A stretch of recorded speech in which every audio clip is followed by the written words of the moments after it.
पूरी दुनिया देख रही है, तो एक नज़ीर कायम करनी है, एक उदाहरण लोगों के सामने रखना है कि पढ़े लिखे लोग इत्तेफाकी और ना इत्तेफाकी रखते हुए भी, एक दूसरे से सहमति और असहमति रखते हुए भी बात कह सकते हैं। यहाँ पर मेरे JNU के प्रोफेसर बैठे हैं, पुरुषोत्तम अग्रवाल जी, जिन्होंने हमें क्लास में सिखाया है कि सहमति का साहस और असहमति का विवेक, और इसका ठीक उलट भी, ये बड़ा ज़रूरी है। दूसरी बात, ये किसी एक धर्म के बारे में बहस नहीं है, ये बात सबको स्पष्ट होनी चाहिए। किसी धर्म को महान बताने या किसी धर्म को कमतर बताने की ये बहस नहीं है। तो यदि कोई इस उम्मीद से देख रहा है या यहाँ आया है, तो मैं आपको आश्वस्त करना चाहता हूं कि आपको नाउम्मीदी हाथ लगेगी। इस बहस में बहुत ज़्यादा धार्मिक प्रतीकों के इस्तेमाल को लेकर भी, ये दोनों लोग जो अभी आपको गंभीर दिख रहे हैं, भले लोग हैं, कल शाम को चाय पर मिले थे, बहुत हंसी मजाक भी इनके बीच हुआ था, और गलबैयाँ डालते हुए एक तस्वीर भी हुई थी। ये इस बात का प्रमाण है कि इंटरनेट पर जो हल्ला मचा हुआ है उसके मुकाबले ये दोनों लोग बहुत ही अच्छे शांत ढंग से बहस के लिए राजी हो गए हैं। ट्विटर की बातें ट्विटर तक सीमित, एलन मस्क आजकल उसको एक्स कहते हैं।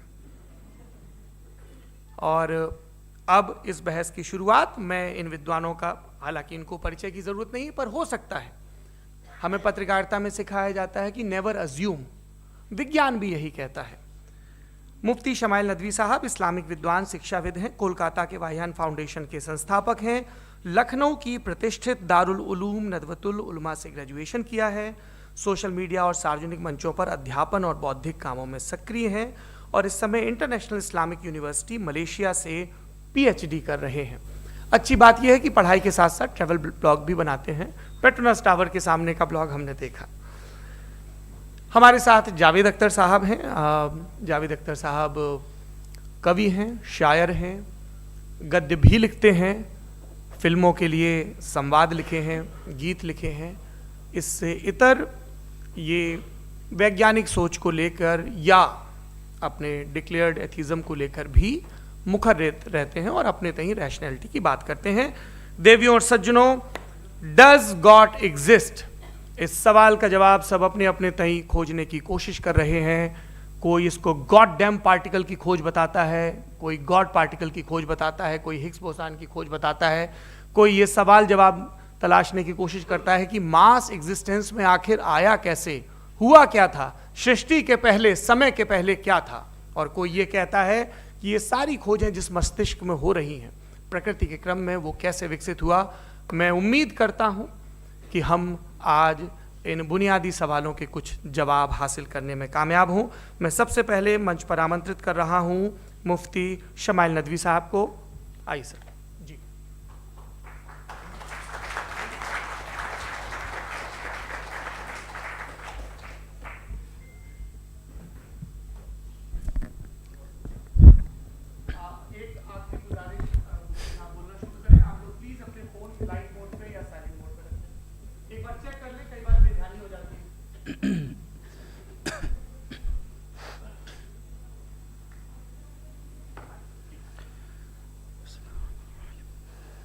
तमाम तारीफ़ें उस क्रिएटर के लिए जिसने इस यूनिवर्स को एक मकसद के तहत पैदा किया है। रिस्पेक्टेड जनाब जावेद अख्तर साहब, मिस्टर सौरभ द्विवेदी और respected audience, thank you all for being here today. आज की डिबेट में चूंकि हम बात करने वाले हैं डज गॉड एग्जिस्ट के टॉपिक पर, तो ये एक ऐसा टॉपिक है जिसके मुताल्लिक कोई भी डिसीजन लेने के लिए अलग अलग स्टैंडर्ड्स हो सकते हैं। लिहाजा डिबेट के शुरू में ये ज़रूरी है कि हम ये जान लें कि आज के इस टॉपिक में कौन सा स्टैंडर्ड सही होगा और कौन सा गलत होगा। सबसे पहला स्टैंडर्ड जिसे मैं समझता हूँ कि हमारे रिस्पेक्टेड जनाब जावेद अख्तर साहब बड़ी तेज़ी के साथ उसकी तरफ लपकेंगे, वो है साइंस। जबकि साइंस दर हकीकत खुदा के एग्जिस्टेंस को डायरेक्टली साबित करने या उसके एग्जिस्टेंस को डिनाई करने के लिए स्टैंडर्ड नहीं बन सकती। और उसकी वजह क्या है, ये मैं नहीं कह रहा, ये वो लोग कह रहे हैं जो साइंस के एक्सपर्ट्स हैं। नेशनल एकेडमी ऑफ साइंस कहती है science doesn't have the processes to prove और disprove the existence of God. Why? क्योंकि साइंस का ताल्लुक एम्पेरिकल एविडेंस से है और एम्पेरिकल एविडेंसेस का ताल्लुक हमारे नेचुरल और फिजिकल वर्ल्ड से है, जबकि गॉड नॉन फिजिकल और सुपर नेचुरल रियलिटी है। लिहाजा नॉन फिजिकल रियलिटी को आप उस टूल के साथ नहीं चेक कर सकते जिसका काम फिजिकल रियलिटी को तलाश करना है। लिहाजा आज इस डिबेट में गॉड की एग्जिस्टेंस को साबित करने या उसे डिनाई करने में साइंटिफिक एविडेंस को एक्सेप्ट नहीं किया जाएगा। दूसरा स्टैंडर्ड हो सकता है रेविलेशन, कि रेविलेशन के जरिए हम यह साबित करें कि गॉड एग्जिस्ट करता है या नहीं। लेकिन यह स्टैंडर्ड भी आज इररेलेवेंट है। क्यों? क्योंकि रेविलेशन मेरे नजदीक सोर्स ऑफ नॉलेज है, वैलिड सोर्स ऑफ नॉलेज है, लेकिन हमारे जावेद अख्तर साहब के नजदीक ये वैलिड सोर्स ऑफ नॉलेज नहीं है। लिहाजा आज की डिबेट में मैं एक भी एविडेंस किसी भी मजहबी स्क्रिप्चर से नहीं दूंगा ताकि जावेद अख्तर साहब के लिए वो अनएक्सेप्टेबल ना हो। तीसरा जो मेयार हो सकता है वो है ऑब्जर्वेशन, कि भाई कोई कहे कि हमें खुदा दिखाओ, अगर है तो दिखाओ, या ये कि खुदा के एग्जिस्टेंस पर एम्पेरिकल एविडेंस दो, तो ये है दर हकीकत गलत टूल का इस्तेमाल करना। ये ऐसा ही है कि जावेद साहब मुझसे ये मुतालबा करें कि मुफ्ती साहब आप मेटल डिटेक्टर के जरिए प्लास्टिक डिटेक्ट करके दिखाएं। अब चूंकि प्लास्टिक डिटेक्ट नहीं हो पा रही है लिहाजा plastic does not exist. No, you are using the wrong tool. इस टूल से प्लास्टिक को डिटेक्ट नहीं किया जाता। लिहाजा मैं समझता हूं कि गॉड के एग्जिस्टेंस पर एम्पेरिकल एविडेंस का मुतालबा करना एक बचकाना मुतालबा है और हमारे रिस्पेक्टेड जनाब जावेद अख्तर साहब इस स्टेज से अब बहुत आगे निकल चुके हैं।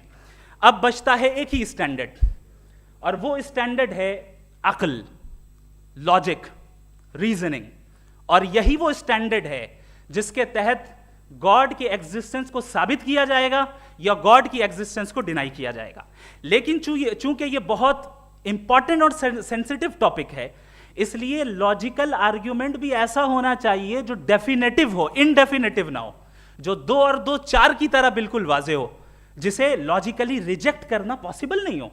फॉर एग्जाम्पल हम कहें हमारे रिस्पेक्टेड मिस्टर सौरभ साहब, ये एक इंसान है और तमाम इंसान कॉन्शियस बीइंग है। लिहाजा नतीजा क्या निकला? हमारे सौरभ साहब भी कॉन्शियस बीइंग है। क्या ये इनडेफिनेट आर्ग्यूमेंट है या डेफिनेट आर्ग्यूमेंट है? ये डेफिनेट आर्ग्यूमेंट है। ये 2 और 2 की तरह वाजे है। इसमें किसी तरह जो है लॉजिकली इसको रिजेक्ट नहीं किया जा सकता। तो अगर आज हमारे जावेद अख्तर साहब ऐसी कोई अकली दलील और लॉजिकल एविडेंस दें खुदा के ना होने पर जो डेफिनेट भी हो, तो मैं ये ऐलान करता हूं कि यकीनन मैं उस एविडेंस को कबूल करूंगा और उस पर गौर करूंगा। लेकिन साथ में यह भी ऐलान कर देता हूं प्रेडिक्शन के तौर पर कि ऐसा कोई डेफिनेट आर्ग्यूमेंट कोई नहीं पेश कर सकता। दलील हम देंगे और डेफिनेटिव दलील देंगे, लॉजिकल दलील देंगे, ऐसी दलील देंगे जो एंटायर एथिस्टिक वर्ल्ड उसे रेफ्यूट नहीं कर सकती। चलें अब हम एक एग्जाम्पल सोचते हैं, एक सिनेरियो, सिंपल सिनेरियो, तमाम ऑडियंस से गुजारिश है, हम और आप एक आइसोलेटेड आइलैंड पर हैं, ऐसा आइलैंड जहां पे हमसे पहले कोई कभी नहीं गया। चलते चलते आपके सामने अचानक आपने देखा एक पिंक कलर की बॉल पड़ी हुई है। सबसे पहला सवाल आपके जहन में क्या आएगा कि ये बॉल यहां क्यों आई, कैसे आई, ये पिंक कलर की ही क्यों है, कोई और कलर भी हो सकता था, ये इसी शेप में क्यों है, कोई और शेप भी हो सकता था। नेचुरली आप इस तरफ पहुंचेंगे कि कोई ना कोई है जिसने इन स्पेसिफिक प्रॉपर्टीज के साथ इस बॉल को बनाया है और यहां पे रखा है। चूंकि आप जानते हैं कि ये जो बॉल है इसका एग्जिस्ट करना जरूरी नहीं है, ये एग्जिस्ट कर भी सकती थी, नहीं भी कर सकती थी, और एग्जिस्ट करना ही था तो किसी और फॉर्म में करती, किसी और कलर में करती। अब आप इस बॉल को एक्सपैंड करते चले जाएं, एक्सपैंड करते चले जाएं, एक्सपैंड करते चले जाएं, यहां तक कि ये बॉल यूनिवर्स के साइज की हो जाए। बताइए कि क्या साइज के बढ़ जाने से सवाल बदल जाएगा? हरगिज नहीं बदलेगा। अभी भी सवाल रहेगा ये यूनिवर्स कहां से आया, इन स्पेसिफिक प्रॉपर्टीज के साथ कहां से आया, क्यों आया, किसने बनाया, ये सवाल उस वक्त भी वैलिड रहेगा। लेकिन ये सवाल अगर हम जनाब जावेद अख्तर साहब से करें तो चूंकि इनका वर्ल्ड व्यू एथिस्टिक है, और सिर्फ इनका नहीं, मतलब जितने भी एथिस्ट हैं और एथिस्टिक वर्ल्ड व्यू को रखने वाले से अगर आप ये सवाल करें कि ये यूनिवर्स कहां से आया, तो इनका जवाब या तो आर्ग्यूमेंट फ्रॉम इग्नोरेंस होगा या डॉगमेटिक होगा। या तो ये कहेंगे कि मुझे नहीं पता कि ये कहां से आया, लिहाजा गॉड डज नॉट एग्जिस्ट, ये आर्ग्यूमेंट फ्रॉम इग्नोरेंस है। या ये कहेंगे कि ये यूनिवर्स खुद ब खुद बन गया, इसका मतलब ये है कि उस बॉल को भी खुद ब खुद बन जाना चाहिए, लेकिन बॉल के ताल्लुक से ये एक्सप्लेनेशन एक्सेप्ट नहीं की जाएगी कि ये खुद ब खुद बन गई, लेकिन यूनिवर्स के ताल्लुक से कर दिया जाएगा। इसे हम दूसरे अल्फाज में डॉगमा भी कह सकते हैं। दूसरी चीज, हमारे जावेद अख्तर साहब जरूर गॉड ऑफ गैप्स की मिसाल भी जरूर देंगे, और मिसाल देंगे कि पहले ज़माने में बिजलियां कड़कती थी तो लोगों ने किसी एक खुदा की तरफ, और बारिश होती थी तो दूसरे खुदा की तरफ मंसूब कर दिया, उनके पास दलील नहीं थी। यह हमारा वर्ल्ड व्यू है ही नहीं, यह हमारा वर्ल्ड व्यू है ही नहीं, क्योंकि नेचुरल फिनोमेना के प्रोसेस की इंटरप्रिटेशन को जान लेने से यह कहां से साबित हो गया कि गॉड एग्जिस्ट नहीं करता है। इस पर मैं इंशाअल्लाह अभी आगे बात करूंगा। आप हजरात ये भी देखेंगे, और मैं ये एक्सपेक्ट करता हूं कि हमारे रिस्पेक्टेड जनाब जावेद अख्तर साहब ज़रूर इमोशनल आर्ग्यूमेंट्स भी देंगे, जो कि एक लॉजिकल फेलेसी है जब बात आती है ट्रुथ को डिसाइड करने में। क्यों? मिसाल के तौर पर वो कहेंगे कि अगर गॉड है तो ईविल क्यों एग्जिस्ट करता है, जबकि मैं कहता हूं ईविल का एग्जिस्ट करना गॉड के एग्जिस्ट करने की दलील है, उसके खिलाफ नहीं है। चूंकि अगर गॉड है तो हम सब उसके सामने अकाउंटेबल हैं, और अगर हम अकाउंटेबल हैं तो अकाउंटेबिलिटी के लिए ईविल का मौजूद होना जरूरी है, उसके बगैर हम अकाउंटेबल नहीं हो सकते। और अगर हम अकाउंटेबल नहीं हैं तो हम जनाब जावेद अख्तर साहब से पूछेंगे कि आप बताएं कि फिर सफरिंग इस दुनिया में क्यों है? अगर खुदा नहीं है तो सफरिंग क्यों है? और उन लोगों के जज्बे का क्या जिनके अंदर सफरिंग के बाद इंतकाम लेने का जज्बा पाया जाता है और वो इस दुनिया से ऐसे ही चले गए, क्या उनकी सारी तकलीफें बेकार चली जाएंगी? अब आ जाएं उसी एग्जाम्पल की तरफ कि बॉल, मुझसे अगर कोई पूछे इस बॉल को किसने बनाया और या इस एक्सपेंडेड बॉल को किसने बनाया, मैं कहूंगा कि चूंकि ये यूनिवर्स और इस यूनिवर्स की तमाम चीजें कॉन्टिंजेंट हैं। कॉन्टिंजेंट होने का मतलब ये होता है कि जो अपने एग्जिस्टेंस पे किसी के ऊपर डिपेंड करती हो, तो जाहिर है ये यूनिवर्स कॉन्टिंजेंट है। और अगर कोई चीज कॉन्टिंजेंट नहीं है तो मैं रिक्वेस्ट करूंगा कि मुझे दिखा दें कि कौन सी चीज यूनिवर्स में कॉन्टिंजेंट नहीं है, हम भी जरा गौर कर लें और हम भी देख लें।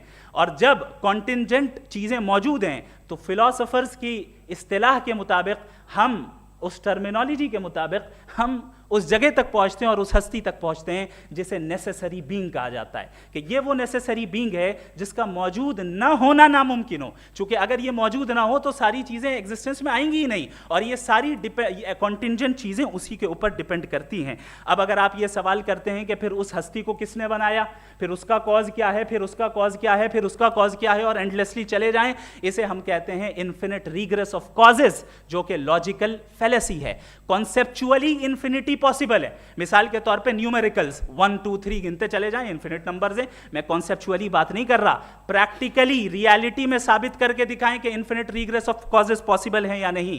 अगर पॉसिबल हैं तो हम मान लेंगे, मिसाल दे दें, और पॉसिबल नहीं है तो एक ही ऑप्शन बचता है जिसे हम कहते हैं नेसेसरी बीइंग। ऐसी नेसेसरी बीइंग जो इंडिपेंडेंट है, क्योंकि अगर वो डिपेंडेंट हुई तो वो नेसेसरी नहीं रहेगी। ऐसी इंडिपेंडेंट बीइंग जो इटर्नल है, अगर वो इटर्नल नहीं होगी, उसकी बिगिनिंग होगी तो वो खुद कॉन्टिंजेंट है। ऐसी बीइंग जो पावरफुल है, क्योंकि कॉन्टिंजेंट को एक्चुअलाइज करने के लिए पावर चाहिए। ऐसी बीइंग जो इंटेलिजेंट है और नॉलेजेबल है, क्योंकि ये यूनिवर्स स्पेसिफिक फॉर्म और स्पेसिफिक लॉज ऑफ नेचर के तहत प्रिसाइजली चल रहा है। Thank you. थैंक यू मुफ्ती साहब।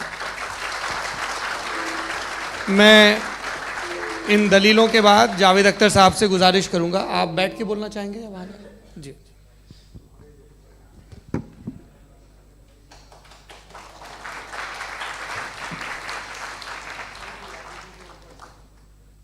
पहले तो मैं मुफ्ती साहब को एक अच्छी खबर देना चाहूँगा कि मेरी नॉलेज साइंस के बारे में बड़ी मामूली है, तो आप फिक्र ना करें उसकी, लेकिन कुछ कॉमन सेंस है मुझ में। देखिए, ये खुदा का तस्वुर कोई नया तस्वुर नहीं है, ये सदियों से रहा है। ये कुछ रिलीजन 3000 साल पुराने होंगे, 4000 साल पुराने होंगे, लेकिन इंसान कोई 10,000 12,000 साल से एग्जिस्ट करता है होमो सेपियन की शक्ल में, और हमेशा कुछ ना कुछ मज़हब रहे। ये मज़हब जाहिलों के नहीं थे, ये मज़हब एक ऐसी ग्रीक सोसाइटी के थे जहाँ बड़े बड़े फिलोसफर्स पैदा हुए। ये मज़हब इजिप्शियंस के थे जिन्होंने पिरामिड्स बनाए थे। ये रोमन्स के थे कि जिनका आर्किटेक्चर और सेनेट यानी पहली बुनियाद डेमोक्रेसी की, लिमिटेड थी मगर डेमोक्रेसी थी। ये उन लोगों ने किए थे। तो इनका जो जुपिटर था, रा था, ज़्यूस था, उन्हें उस पर इतना ही एतमाद था जितना आज किसी मजहबी आदमी को अपने खुदा पे होगा। क्रिश्चियनिटी आने से पहले यूरोप में एक मज़हब था जर्मेनिक रिलीजन। उसका एक खुदा था, उसकी एक बीवी थी, उसके 2 बेटे थे, एक बेटी थी। फिर जर्मनी में जब यूरोप में क्रिश्चियनिटी आई तो वो खुदा, उसकी बीवी और पूरे ख़ानदान चला गया। तो हमने, अगर हम हिस्ट्री देखें तो खुदा जो हैं वो ज़्यादातर फ़ानी है, वो हमेशा रहे नहीं। और वो जो लोग इन्हें मानते थे उनको आप कहें वो तो जाहिल थे, उन्हें तो कुछ पता ही नहीं था। ऐसा नहीं है, वो अपने वक्त में बड़े काबिल लोग थे और अपने वक्त में उन्होंने बड़े बड़े काम किए हैं। फिलोसफर्स थे, साइंटिस्ट थे, लेकिन उनका मज़हब कहाँ गया, उनके खुदा कहाँ गए? आज जो खुदा हैं दुनिया में लोग उन्हें मानते हैं। आपको क्या मालूम कि कितने बरसों के बाद क्या होने वाला है? हम यूरोप में देखते हैं तो चर्च खाली हैं। तो वक्त के साथ चीज़ें बदलती हैं। जहाँ तक इसका ताल्लुक़ है मज़हबों का, हर मज़हब आपसे एक चीज़ मांगता है, फेथ। ये फेथ क्या चीज़ होती है? What is the difference between faith and belief? ये तो बहुत ही अहमकाना बात होगी कि कोई आदमी कहे साहब अगर खुदा है तो मुझे दिखाइए। ये तो जाहिलाना बात हुई। मैंने तो नॉर्थ पोल नहीं देखा है, मगर मैं मानता हूँ कि नॉर्थ पोल है। मैं क्यों मानता हूँ? इसलिए कि अगर ये दुनिया राउंड है तो उसका कोई टॉप होगा। कुछ लोग हैं जो वहाँ गए भी हैं, कॉमन सेंस कहता है कि ऐसा होगा, सबूत है, गवाह है, रीज़न है। तो ये मेरा फेथ नहीं है। तो फेथ में और बिलीफ में डिफरेंस क्या है? जो मज़हब मांगता है आपसे, हर मज़हब फेथ मांगता है। फेथ का मतलब ये है कि ना कोई गवाह हो, ना कोई सबूत हो, ना कोई रैशनल हो, ना कोई लॉजिक हो, ना कोई प्रूफ हो, मगर तुम एक बात को मानो। ये है फेथ। वरना बिलीफ होता। अगर इसमें कुछ भी सबूत होते, गवाह होते, तो फिर इसे आप बिलीफ कहते। जैसे मेरा बिलीफ है कि नॉर्थ पोल है, मेरा फेथ थोड़ी है। फेथ इन तमाम शर्तों को रद्द करता है। तो फिर स्टुपिडिटी क्या है? अगर मैं एक बात ऐसी मानूं जिसकी ना कोई लॉजिक है, ना कोई रैशनल है, ना कोई प्रूफ है, ना कोई गवाह है, ना कोई सबूत है, और मैं उसे मानूं, तो ये स्टुपिडिटी हुई। इसे ही भाई कल को मैं यकीन कर लूं कि एलॉन मस्क जो है मेरा भाई है, तो मुझे इंतहाई खुशी होगी, सुकून भी बहुत मिलेगा मुझे। लेकिन और कहे भाई क्यों मानते हो, क्या सबूत है? भाई वो तो अमेरिकन है और तुम तो इंडियन हो, वो तो नस्ल अलग है, तुम्हें कभी मिले भी नहीं। साहब देखिए मेरा फेथ है, इस पर बात ना किया। फेथ का मतलब ही यह है कि आप प्रूव नहीं कर सकते। अगर आप प्रूव कर सकते हो तो फेथ की ज़रूरत ही नहीं, फिर तो आप बात करेंगे, आप कितनी बहस कर लीजिए। अल्टीमेटली दुनिया का हर मज़हब फेथ पे टिका है, और फेथ का मतलब है एक ऐसा यकीन जिसका कोई सबूत, कोई गवाह, कोई रैशनल नहीं। अब आप ये कहें, क्या आप ये क्यों कह रहे हैं कि साहब ये कायनात किसने बनाई? कमाल ये है कि आपने बताया कि एक आइलैंड पे गए और एक बॉल देखी। आपने ये नहीं कहा कि आइलैंड किसने बनाया, आपको सिर्फ बॉल पे हैरत हुई। हमने आइलैंड पे हमने हैरत नहीं की, होते हैं आइलैंड। इसी तरह ये आइलैंड है, सितारे, ये गैलेक्सीज, ये सब आइलैंड हैं खला में। हम उन्हें टेकन फॉर ग्रांटेड लेते हैं, हम पूछते नहीं किसने बनाए। आपने जजीरे के बारे में भी नहीं पूछा है। मेरी पैदाइश कैसे हुई? क्या मैं प्लान्ड पैदा हुआ था? I was plan to be born, या एक लकी स्पर्म था जो किसी एग से चिपक गया? मेरी पैदाइश रैंडम। और इंसाफ जिसे आप कहते हैं, इंसाफ का तो नेचर से कोई वास्ता ही नहीं। जो आप कहते हैं कि एक दिन इंसाफ मिलेगा, इंसाफ is a human concept, nature में कोई इंसाफ नहीं। अगर शेर हिरन को खा जाता है तो उसे कोई सजा नहीं मिलती। अगर एक आंधी आती है और हरे भरे पेड़ों को उखाड़ के फेंक देती है, तो आंधियों की जेल नहीं होती है। नेचर में इंसाफ नहीं है, इसलिए मुझे नेचर को इंसाफ की ज़रूरत भी नहीं। नेचर तमाम एक है। अब हम कहें कि साहब ये देखिए जो मैंने खाना खाया था, ये मेरी आँख तो नहीं यूँ कर दिया उसे, तो इसे सज़ा मिलनी नहीं, वो सिस्टम है, ऐसे ही चल रहा है। नेचर बगैर इंसाफ के है। इंसाफ इज़ अ ह्यूमन कॉन्सेप्ट। तो जो आपसे कहता है कि मैं तुम्हें इंसाफ दूंगा, वो इंसानी जहन की पैदावार है। ये नेचुरल है ही नहीं, ये आसमानी है ही नहीं। नेचर का तसव्वुर, इंसाफ का तसव्वुर। भाई आप साथ मिलते हैं, अब आप लेफ्ट हैंड ड्राइव कर लें, ये क्या है? तमाम सच, तमाम नेकी, तमाम शराफत लेफ्ट हैंड ड्राइव है। वरना क्या होगा, या तो आप क्रॉस कर देंगे, आपका एक्सीडेंट हो जाएगा, या आप किसी को मार देंगे, या ट्रैफिक जैम हो जाएगा। झूठ, बेईमानी, रिश्वतखोरी, ये तमाम जो है driving on the wrong side है। इसके ऊपर कुछ नहीं।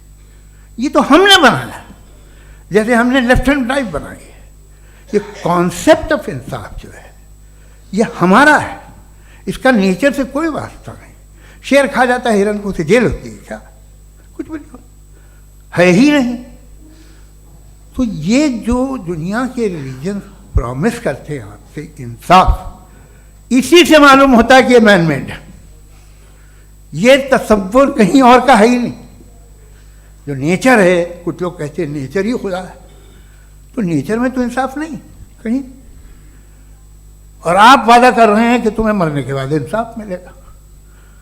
मुझे अगर मिलेगा तो मैं बहुत खुश हूँगा, लेकिन मैं यकीन नहीं कर पाता हूँ, इसलिए कि मैं फेथ नहीं पैदा कर सकता। The very fact that religions demand faith, इसका मतलब है कि उनके पास जस्टिफिकेशन नहीं है। अच्छा साहब, फिर रिलीजन अगर मॉडरेशन में है, कोई सा भी नहीं, वो आप में कुछ खूबियाँ भी पैदा करता होगा, देखिए उससे ये फ़ायदा है, वो फ़ायदा है। अल्कोहल जो है वो ज़्यादातर दवाओं में यूज़ होती है, और एक सर्वे किया गया था अमेरिका में कि लॉन्जिटिविटी किन लोगों की है। तो एक तरफ वो लोग थे जो शराब पीते ही नहीं थे, और एक तरफ वो थे जो एक बोतल शराब रोज़ पीते थे।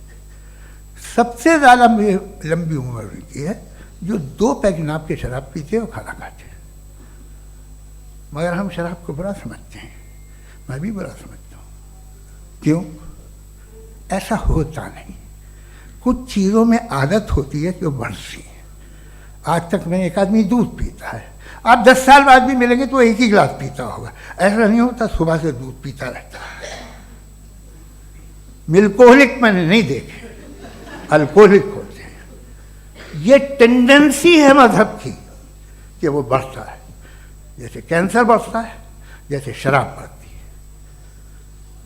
कुछ लोग होंगे जो उसे सही तरह से यूज़ करते हैं। मुझे यकीन है कि हमारे मुफ्ती साहब भी उनमें से एक हैं, इनसे बहुत खुशी हुई मुझे इनसे मिलकर। लेकिन कितने लोग हैं कि आज आप देखते हैं दुनिया में जो तबाहियाँ हैं, इनमें कितना हाथ है उन लोगों का जो बिलीवर कहते था मजहब ये नहीं कहता, ना कहता होगा, मगर जब ये मजहब पीते हैं तो ऐसे बिहेव करते हैं। थोड़ा सा अगर हो तो शायद बहुत अच्छी बात, लेकिन शराब थोड़ी सी नहीं रहती, उसमें टेंडेंसी है पहले। थोड़ा सा अगर 2-3 कैंसर के सेल हो ना बॉडी में तो आदमी स्लिम रहेगा, लेकिन वो 2-3 सेल नहीं रहते, वो मल्टीप्लाई होते हैं।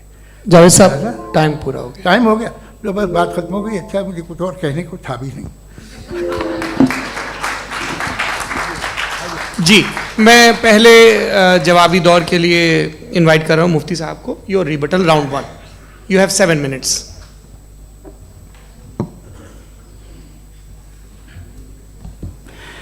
Thank you very much Javed साहब, आपकी बात को सुनकर बड़े महजूज हुए हम लोग। महजूज, do you understand? We enjoyed. Okay, अब थोड़ा सा लॉजिकली उसको हम लोग देखते हैं। दरअसल हम लोगों ने कल गुजारिश की थी मुफ्ती साहब से भी, जावेद साहब से भी, कि हिंदुस्तानी ज़बान आम फहम सबको समझ में आ जाए, और जहाँ कहीं आप मुश्किल शब्द इस्तेमाल करें वहाँ बताते भी चलें। Thank you. तो सबसे पहले हमारे रिस्पेक्टेड जावेद साहब ने हवाला दिया कि खुदा फ़ानी है, कितने मजहब आ गए चले गए, किसी ने जुपिटर को खुदा माना, किसी ने किसी को माना। मैं कहता हूं जिसने कॉन्टिंजेंट चीज को खुदा माना, गलत माना, वो खुदा ही नहीं, वो खुदा ही नहीं है। हम तो नेसेसरी बीइंग को साबित करने बैठे हैं, वो नेसेसरी कॉज जो इटरनल है, जो अबदी भी है और अजली भी है, हम किसी और को साबित करने नहीं बैठे। दूसरी चीज उन्होंने कहा कि फेथ एंड बिलीफ, ये एक ऐसी डेफिनेशन है फेथ की जो इन्होंने पहली मर्तबा पेश की है, या माफ कीजिएगा इन्होंने पहली मर्तबा पेश नहीं की है, रिचर्ड डॉकिंस ने पहली मर्तबा पेश की है। मुझे मालूम है ये सोर्स कहां से है। एपिस्टेमोलॉजिकली फेथ और बिलीफ का फर्क आप इस तरह नहीं कर सकते सर। फेथ सही भी होता है, गलत भी होता है, बिलीफ सही भी होता है, गलत भी होता है। जो लॉजिक, रीजन और एविडेंस से बैक्ड होगा वो फेथ सही होगा। और आप जिस फेथ की बात कर रहे हैं कि इलॉजिकल है और उसके पीछे नहीं है, तो we are on the same page. हम नहीं मानते उस फेथ को, जो फेथ ऐसा हो जिसके पीछे कोई लॉजिक ना हो, एविडेंस ना हो, हम नहीं मानते। हम तो उस फेथ के कायल हैं जिसके पीछे लॉजिक हो और एविडेंस हो। तो बिलीफ सही भी होता है, गलत भी होता है, फेथ भी सही होता है और गलत भी होता है। तो आज फेथ और बिलीफ के डिफरेंस पे बात नहीं हो रही। आज आप चाहे फेथ एक्सेप्ट कर लें या बिलीफ एक्सेप्ट कर लें, आज ये बात होगी कि ट्रूथ क्या है, चाहे ट्रू बिलीफ सही है या ट्रू फेथ सही है, और फॉल्स फेथ क्या है और फॉल्स बिलीफ क्या है, बात इस पे हो रही। दूसरी चीज इन्होंने पूछा स्टुपिडिटी फिर क्या है। अगर फेथ, रिलीजन स्टुपिडिटी नहीं है तो और क्या है? चूंकि फेथ का मुतालबा करते हैं तो स्टुपिडिटी क्या है? मैं कहता हूं स्टुपिडिटी एथिज्म है। उसकी वजह यह है कि आप एक सड़क पे जा रहे हो और आप किसी गार्डन में जाएं और देखें वहां लिखा है फूलों के साथ I love Javed Akhtar, and I really do, I love you sir. So जब आप वहां पर पहुंचे तो वहां पहुंचकर अब ये बताएं, क्या आप ये कहेंगे वाह व्हाट अ नेचुरल सिलेक्शन? ये क्या नेचुरल सिलेक्शन है? नहीं, ये प्रिसाइजली डिजाइंड है, इसके पीछे डिजाइनर है। लिहाजा अगर कोई एक ऐसी कॉमन सेंस की बात को कबूल नहीं कर रहा है कि यूनिवर्स जो इतने प्रिसाइजली काम कर रहा है, हम कह दें कि खुद ब खुद बन गई, मैं समझता हूं इससे बड़ी स्टुपिडिटी और कुछ नहीं है। ये इरैशनल चीज है। फिर हमारे सर ने कहा कि आपने बॉल पे फोकस किया, आइलैंड पे फोकस नहीं किया। अरे आइलैंड को किसने बनाया यही समझाने के लिए तो बॉल की मिसाल दे रहा हूं। और बॉल भी कॉन्टिंजेंट है, आइलैंड भी कॉन्टिंजेंट है, दोनों नेसेसरी बीइंग का मुतालबा करते हैं। आगे इन्होंने कहा कि नेचर में कोई इंसाफ नहीं है। हम डिसाइड करते हैं कि मोरालिटी क्या होती है, इंसाफ क्या होता है।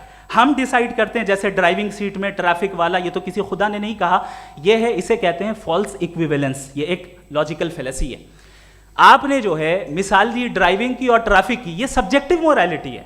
आप सब्जेक्टिव मोरालिटी को मिसाल बनाकर ऑब्जेक्टिव मोरालिटी के ऊपर नहीं थोप सकते। इंसाफ की ऑब्जेक्टिव मोरालिटी है। अगर आप ये कहते हैं कि नेचर में इंसाफ नहीं है तो इंसाफ का न होना ये नेचुरल हुआ, तो फिर नेचर को नेचर रहने दे, क्यों हम इतना स्ट्राइव कर रहे हैं दुनिया में इंसाफ लाने के लिए?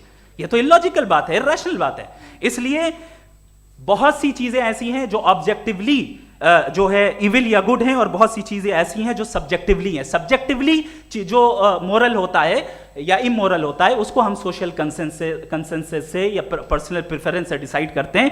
लेकिन जो ऑब्जेक्टिव मोरालिटी है, जिसमें इंसाफ आया, जो इन्होंने बार बार रिपीट किया, ये ऑब्जेक्टिव है, सब्जेक्टिव नहीं है। अगर आप कहते हैं ये सब्जेक्टिव है तो मेरा सवाल आपसे ये है, क्या सोशल कंसेंसस के जरिए अगर जुल्म को सही करार दे दिया जाएगा तो आप जुल्म को जस्टिफाई करेंगे?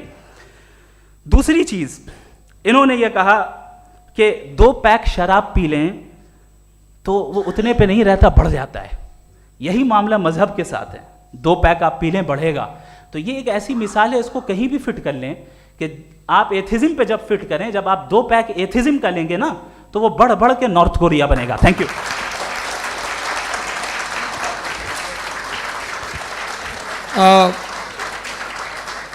फर्स्ट राउंड के रिबटल के लिए मैं जावेद साहब को इनवाइट कर रहा हूं। आपके पास 7 मिनट का वक्त है, रीसेट कर दीजिएगा प्लीज। मुझे इस बात की खुशी है कि मुफ्ती साहब ने भी मान लिया कि नेचर में कोई इंसाफ नहीं है।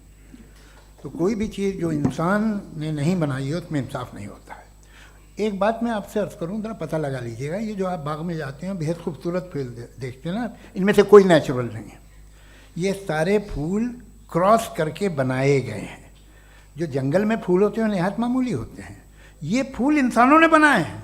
जो आप बाग में देख के वाह वाह कहते हैं, ये इंसानों के बनाए हुए हैं, डिफरेंट फूलों को क्रॉस करके, डेवलप करके, फिर क्रॉस करके इस तरह से बनाए गए नेचुरल फ्लावर नहीं। किसी जंगल वीरान में जाके आप गुलाब के फूल नहीं देखेंगे, ये सब बनाए हुए हैं इंसान ने। बहुत से काम इंसान ने किए हैं। बाकी है कि आपने मेरी एक बात का जवाब नहीं दिया, जिससे मुझे शिकायत है कि फेथ क्या है और आप फेथ मांगते क्यों हैं मुझसे? आप तो लॉजिकल हैं, आपके पास तो सारे रैशनल्स हैं, आपके पास सारे सबूत हैं, तो आपको फेथ की डिमांड क्यों करते हैं कि भाई तुम सरेंडर कर दो और सवाल मत करो? कोई मजहब सारे सवाल करने की इजाज़त नहीं देता है और मना करता है कि ज़्यादा सवाल ना करो, बहक जाओगे तुम। आप क्यों रोकते हैं? हकीकत यह है कि इंसानी तारीख क्या है। इंसानी तारीख ये है कि दुनिया में दो तरह के लोग हुए हैं। एक वो जिन्होंने अपनी लाइल्मी की परस्तिश की है, दूसरे वो जिन्होंने अपनी इग्नोरेंस या लाइल्मी से झगड़ा किया है और मालूम किया है कि क्या है। ये जो आप कह रहे हैं, आज आप हैरान हैं कि भाई ये यूनिवर्स कैसे बनी। लोग हैरान थे कि सूरज डूबता है तो इधर से कैसे निकलता, और आप एक कदम जाके हमेशा का मानने को तैयार है, एक कदम पीछे ही मान जाइए। भाई आप इसके बाद जाते हो, कहते सवाल ना करना कि ये कहाँ से आया, ये पावर तो हमेशा से हमेशा रहेगी। तो आप यूनिवर्स के बारे में मानने में क्या तकलीफ है? एक कदम पहले रुक जाइए, ये हमेशा से थी या नहीं थी हमें मालूम नहीं है। और ये कहना कि हमें मालूम नहीं है, कमाल ये है कि दुनिया के सारे मजहब सब जानते हैं ये दुनिया कैसे बनी थी, कैसे मिटेगी, मरने के बाद क्या होगा, इनको सब इल्म है। इनको किसी को डायनासोर होते थे पहले ये नहीं पता था, किसी को नहीं पता। किसी भी दुनिया की मजहबी किताब में डायनासोर का जिक्र नहीं है, लेकिन बाकी सब बातें, how to make universe in 4 easy lessons and बाकी सब पता है। जिसको सब पता है वो गड़बड़ है। हम में ये इंकिसार, ये ह्यूमिलिटी होनी चाहिए कि हम ये कहें कि हमें ये बहुत सारी बातें नहीं मालूम, लेकिन हम उनकी परस्तिश न करना, अपनी लाइल्मी को की परस्तिश न करें, हम उसे पता लगाने की कोशिश करें। जिस दुनिया में आप बैठे हैं सर, ये हॉल जो है, ये इलेक्ट्रिसिटी जो है, ये माइक जो है, जिस हवाई जहाज से आप आए थे, वो जिस कार से आप यहाँ आए हैं, ये सब उन लोगों की बनाई हुई है जिन्होंने सवाल किए थे। ये दुनिया जिसमें आप आज आराम से हैं, ये उन लोगों की बनाई है कि जिन्होंने सवाल किए थे, और हर स्टेज पे इन सवालों को मकरूह कहा गया था, गलत कहा गया था। आप ज़रा तारीख पढ़िए, एक बड़ी दिलचस्प किताब है बर्ट्रैंड रसेल की, जिसमें उसने रिलीजन एंड साइंस कि कब से रिलीजन जो है साइंस के अगेंस्ट है, और हद तो ये है कि भाप के इंजन के खिलाफ थे, स्टीम इंजन के भी खिलाफ थे, और फतवे हुए उन पर, वेटिकन ने दिए। तो ये हमेशा, अभी जैसे ही ये राइट विंगर आते हैं अमेरिका में पावर में, तो वो जो अपना ये क्या बोलते हैं उसे, सीड क्या बोलते हैं, सीड क्या जो, हाँ नहीं सीड जो होते हैं जिन पे जी, नहीं भाई, वो जो ह्यूमन बॉडी के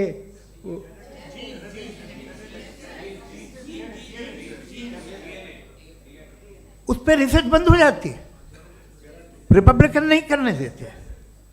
अरे भाई इतना डर क्या है तुम्हें?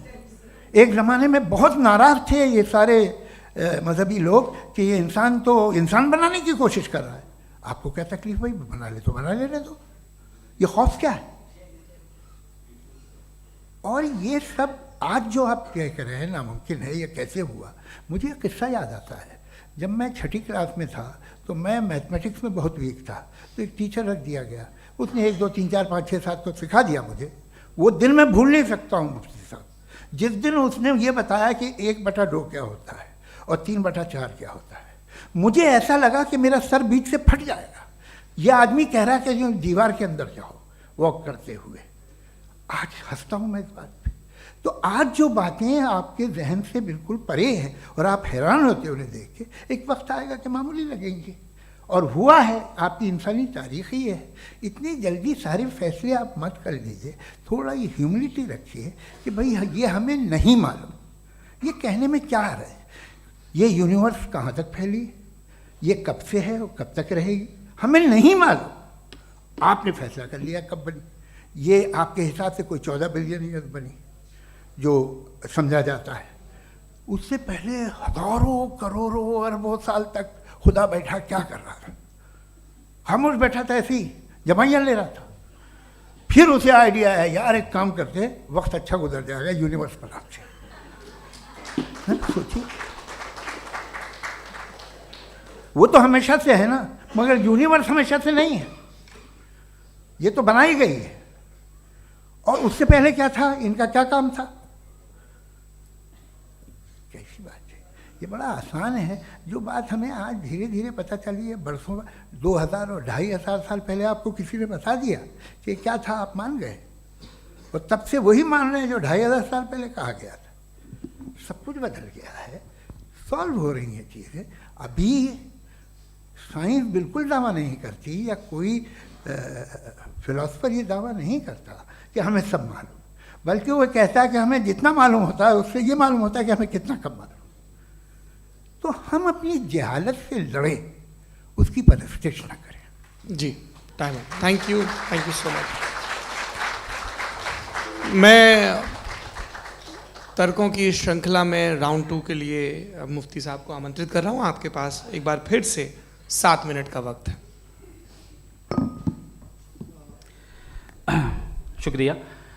जनाब जावेद अख्तर साहब कई मर्तबा दोहरा रहे हैं कि फ़ेथ का मतलब बताइए, फ़ेथ का मतलब बताइए। मैंने बता दिया, फ़ेथ सही भी होता है, गलत भी होता है। और आज हम फ़ेथ पे बात नहीं कर रहे, हम ट्रुथ और डज गॉड एग्जिस्ट पे बात कर रहे हैं। क्या डज गॉड एग्जिस्ट, ये ट्रुथ यानी गॉड है या नहीं है, इसमें से दोनों ट्रुथ क्या है। अब आप उसे फ़ेथ कह लें, बिलीफ कह लें, नॉट माई बिजनेस। उसके बाद आपने कहा कि भाई सवाल करने से मजहब रोकता है। मैं कहता हूं जो रोकता है वो रोकता होगा, मैं नहीं रोकता, बल्कि सवाल करें, सवाल करना चाहिए। सवाल कर करके तो हम आगे बढ़ते हैं, तरक्की करते हैं, और इसीलिए मैं आज यहाँ पे आया हूँ। लेकिन सवाल सिर्फ खुदा से नहीं होगा, आपसे भी होगा। सवाल एथिज्म से भी होगा, सवाल सिर्फ मजहब से नहीं होगा, सबसे होगा। और आज मैं सवाल करूंगा और उम्मीद है कि आप जवाब देंगे। अभी तक आपने वैसे कॉन्टिंजेंसी आर्गुमेंट का कोई जवाब नहीं दिया है। चलें, आपने कहा यूनिवर्स के बारे में इटर्नल क्यों नहीं बोल देते। ये चूंकि लॉजिकली पॉसिबल ही नहीं है कि यूनिवर्स इटर्नल हो। यूनिवर्स एक कॉन्टिंजेंट चीज है जो टाइम एंड स्पेस के पाबंद है, टाइम एंड स्पेस से बाउंड है। जो टाइम एंड स्पेस से बाउंड होगा वो कॉन्टिंजेंट होगा, जो कॉन्टिंजेंट होगा वो उसकी बिगिनिंग हुई होगी, जिसकी बिगिनिंग हुई होगी वो इटर्नल नहीं हो सकता। ये तो कॉमन सी बात है। आपने कहा कि किसी मजहबी किताब में डायनासोर का जिक्र नहीं है। अफसोस कि आज तक किसी मैथमेटिक्स के किताब में मुझे डायनासोर का जिक्र नहीं मिला। तो इसका मतलब मैथमेटिक्स की किताब बेकार है? नहीं, उसका वो टॉपिक नहीं है। रेवलेशन का और मजहबी किताबों का टॉपिक ये नहीं है कि आपको आके बताए साइकिल कैसे बनाते हैं, या आकर ये बताएं कि जो है डायनासोर कब था।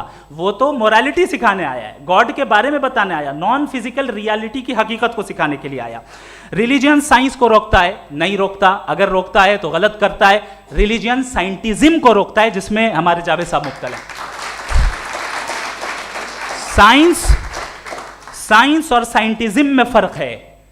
साइंटिज्म यह है कि आप समझें कि साइंस और साइंटिफिक मेथोडोलॉजी ये नॉलेज को हासिल करने का वाहिद सोर्स ऑफ नॉलेज है। यह है साइंटिज्म। हम इसे रिजेक्ट करते हैं। हम साइंस को तो तरक्की करते हैं, भाई आप हमारी पूरी तारीख कर लें, पढ़ लें तो आपको पता चल जाएगा। बहरहाल ये अलग टॉपिक है। उसके बाद इन्होंने एक लफ्ज़ कहा, वेटिकन ने फतवा दिया। वेटिकन का फतवे से कोई ताल्लुक नहीं है, दोनों कॉन्ट्राडिक्टरी अल्फाज हैं। उसके बाद उन्होंने कहा कि भाई हमें नहीं मालूम। अगर नहीं मालूम तो क्लियरली कह देना कि नहीं मालूम है, इसमें क्या हरज है। तो वही तो मैं कह रहा हूं ना कि आप कह दें कि नहीं मालूम, लेकिन क्लेम क्यों कर रहे हैं कि गॉड एग्जिस्ट नहीं कर रहा है। आप कह दें नहीं मालूम है, हो सकता है हो सकता ना हो, लेकिन आप क्लेम कर रहे हैं। The moment you say God does not exist, this is a claim, and now the burden of proof is upon you too, जैसे हमारे ऊपर है। और क्यों है मैं बताता हूं, क्यों है ये भी मैं बताता हूं।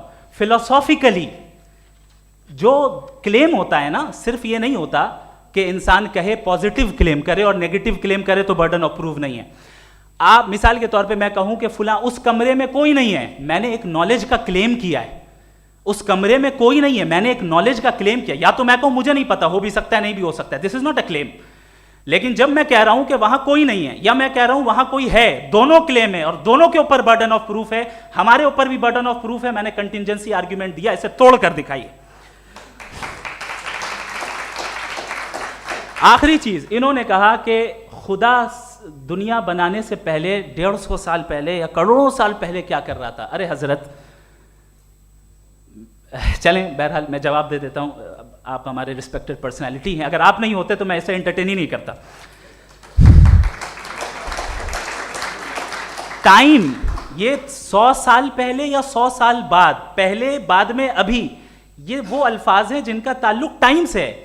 टाइम शुरू ही हुआ है यूनिवर्स की बिगिनिंग के बाद, तो उसके पहले खुदा क्या कर रहा था? सवाल इलॉजिकल है, ये फेलेसी है। यानी आप ये कह रहे हैं कि यूनिवर्स के बनने से पहले खुदा क्या कर रहा था? टाइम के बनने से पहले, पहले का ताल्लुक टाइम से, टाइम उस वक्त था ही नहीं, तो ये सवाल ही इनवैलिड है खुदा के ताल्लुक से। दूसरी चीज, आर्ग्यूमेंट ऑफ कंटिजेंसी जो मैंने आपके सामने पेश की है, आपने बार बार ये प्रूफ किया और ये कह रहे हैं कि गॉड ऑफ गैप्स। देखिए, पहले नहीं मालूम था, साइंस ने कर दिया। सिंपल की मिसाल से मैं समझा देता हूं। जिस गैप्स की आप बात कर रहे हैं ना, साइंस उन गैप्स को जिन चीज के जरिए भी प्रूव करेगा वो कॉन्टिंजेंट ही होगा, अब चाहे वो फोर्स हो, मैटर हो या एनर्जी हो। लिहाजा सवाल हमारा उस वक्त भी वैलिड होगा जब तक कि आप नेसेसरी बीइंग पे ना आ जाएं, और इन्फिनिट रिगरेस पॉसिबल नहीं है of causes in practical world, तो जाहिर है कहीं रुकना पड़ेगा, जहां रुकेंगे वही खुदा है। दूसरी चीज, आपने ये कहा, क्या कह रहा था मैं, किस पॉइंट को? What? Oh no, after that. Just now. हाँ, जहां रुकेंगे वही खुदा है। बहरहाल, तो टाइम का जिक्र हो गया, गॉड ऑफ गैप, सॉरी, या इसकी एक मिसाल आप ले लें। एक कार है, एक साहब ने देखा कि भाई कार जो है उसके व्हील्स कितने अच्छे लगे हुए हैं सही जगह पे, स्टीयरिंग जो है कितने अच्छे जगह पे लगी हुई है, और सीट्स कितने वेल डिजाइंड है, कितनी प्रिसाइजली ये कार काम कर रही है। तो जरूर कोई ना कोई इसे क्रिएट किया है, किसी ने क्रिएट किया है। अब जावेद साहब आए और कहे, अरे जनाब बोनेट खोलिए, इसमें इंजन है, इंजन इस कार को चला रहा है, hence prove no one has created the car. This is illogical, this is irrational. आपने इंजन के जरिए उस गैप को तो साबित किया, लेकिन क्या उससे कार की जो क्रिएशन है और उसका जो क्रिएटर है ये इम्पॉसिबल हो जाए? ऐसा पॉसिबल है? उसका सवाल खत्म हो जाए, ऐसा पॉसिबल है? नहीं। आपने गैप्स को फिल करके, कॉन्टिंजेंट चीजों से गैप्स को फिल करके हमारे ऑब्जर्वेशन को और ब्रॉड कर दिया। अब हमें और पता चल गया कि ये जो कार है इसका सिस्टम कितना ज्यादा कॉम्प्लेक्स है। पहले कम समझते थे, अब कॉम्प्लेक्सिटी और ज्यादा वाजे हो गई। अब हमें समझ में आ रहा है कि हमारी सर्टेनिटी और बढ़ गई कि जरूर इस कार को किसी ना किसी ने बनाया। यही मामला यूनिवर्स का है। साइंस हमेशा फिजिकल वर्ल्ड की चीजों को ही फिल करती जाएगी और फिजिकल चीजों से ही करती जाएगी, चूंकि एम्पेरिकल एविडेंस का ताल्लुक फिजिकल वर्ल्ड से है। आप साइंस के जरिए मेटाफिजिकल रियलिटी को कभी साबित नहीं कर सकते। ये रॉन्ग टूल का इस्तेमाल करना है। ये वही काम है कि आप मेटल डिटेक्टर से प्लास्टिक डिटेक्टर करने चलें, जो कि जाहिर है सही नहीं है। Thank you.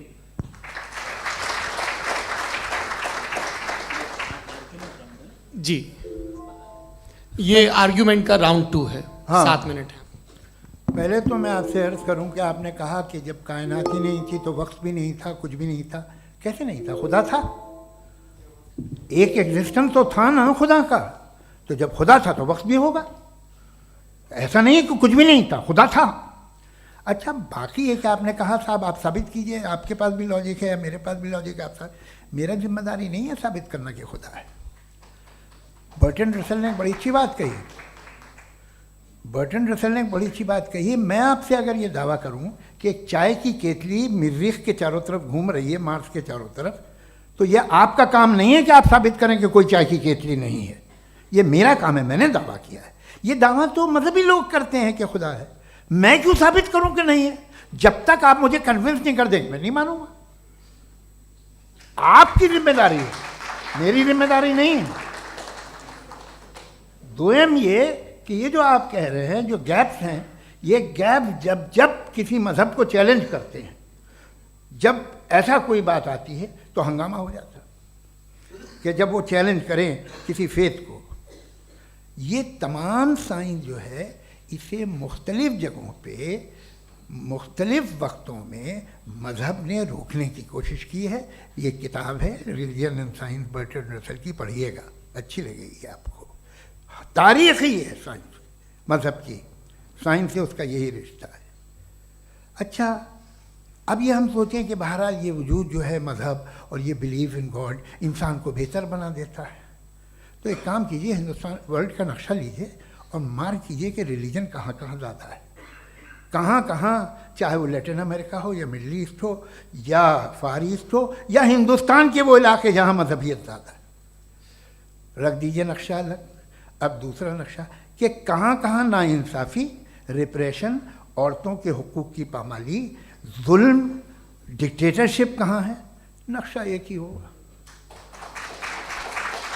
तो आप मुझे बताएं कि जो इसका तरकीब इस्तेमाल क्या है, खुदा का तरकीब इस्तेमाल तो बताइए। आप छोटी सी दवा सड़क पे बेचते हैं, उसकी भी तरकीब इस्तेमाल बताते हैं। इसके इस्तेमाल से तो फ़ायदा ही नहीं हुआ किसी को। जो सारे के सारे ख़राब मुल्क हैं, ख़राब समाज है, वो सारे जुल्म खुदा के नाम पे करते हैं। वो गलत करते हैं, सही करते हैं, मुझे क्या लेना देना उससे। इस्तेमाल से मालूम होता ना। एक विस्की की बोतल कभी शायद देखी हो आपने, लाल रंग की होती है, उस पर रोशनी और छपड़ा इंतहाई खूबसूरत लगती है, क्या बिगाड़ रही है किसी का, उसका इस्तेमाल गलत है, इसलिए आप उसे नापसंद करते हैं।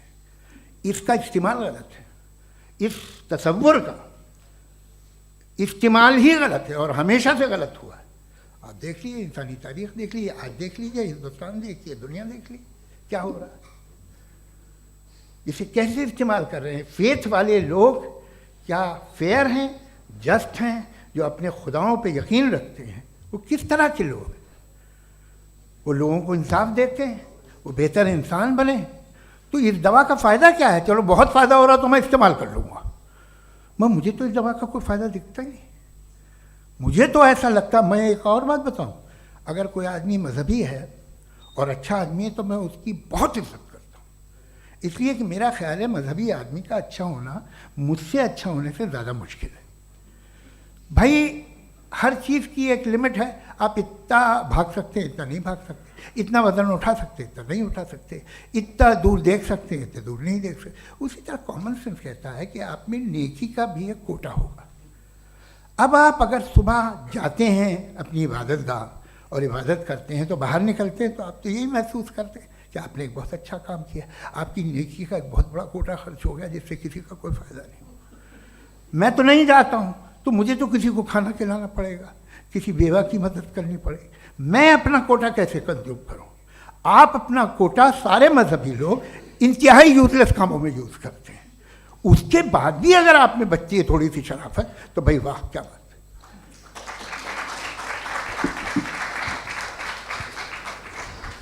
एक तो मुझे ये बात बहुत अच्छी लग रही है कि दोनों ही विद्वान समय को मानते हैं और बहुत समय से अपनी दलीलें और बाज़ दफ़ा समय से पहले अपनी तकरीरें पूरी करके अपनी अपनी कुर्सी पर बैठ रहे हैं। ये इस आर्ग्यूमेंट का राउंड 2 पूरा हुआ। अब रिबटल का राउंड 2 है और उसके बाद क्रॉस एग्जामिनेशन होगा। नहीं, आपका आर्ग्यूमेंट हो गया सर। हमारे यहाँ स्कूल के सिलेबस में पंच परमेश्वर कहानी पढ़ाई जाती है, प्रेमचंद जी की लिखी हुई। आप निश्चिंत रहिए, आपके कोई राउंड में मिस नहीं होने दूंगा। रिबटल का राउंड 2, मुफ्ती शमाइल नदवी साहब।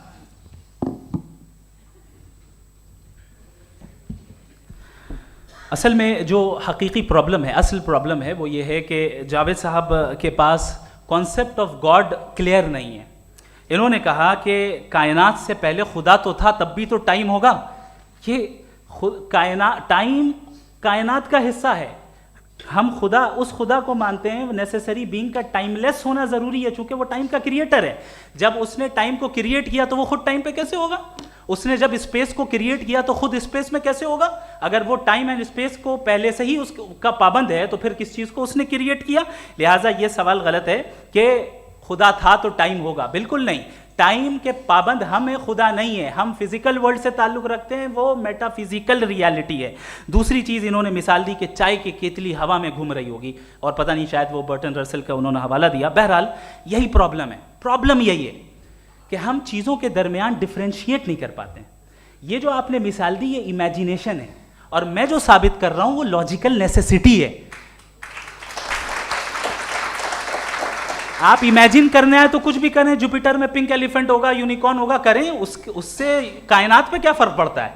उससे आप लॉजिकल नेसेसिटी साबित नहीं कर सकते। मैं तो उस प्राइम कॉज की बात कर रहा हूं, उस नेसेसरी बीइंग की बात कर रहा हूं जिसके बगैर इस कायनात का एग्जिस्टेंस मुमकिन नहीं है। दूसरी चीज, मजहब को साइंस चैलेंज करती है वगैरह वगैरह, ये हमारा टॉपिक ही नहीं है। मैं इस पर बात करूंगा तो फिर मेरा वक्त चला जाएगा। मजहब के ऊपर चूंकि हमारी डिस्कशन नहीं है, साइंस को मजहब और बिलखुसूस मैं और हमारा वर्ल्ड व्यू कम अज़ कम साइंस को पीछे नहीं करता है, साइंटिज्म की मजम्मत करता है। इसकी वजाहत मैंने पहले कर दी। दूसरी चीज़ इन्होंने कहा वर्ल्ड का नक्शा लीजिए, वर्ल्ड मैप लीजिए, दो अलग अलग जगह की। हज़रत मैंने ये होमवर्क किया था, और मैंने मिडिल ईस्ट का एक नक्शा लिया और यूरोप का एक नक्शा लिया, ये मजहबी इलाका और ये लिबरल और एथीस्ट इलाका। मुझे पता चला कि सबसे ज़्यादा रेप केसेस जो हैं वहाँ पर हैं।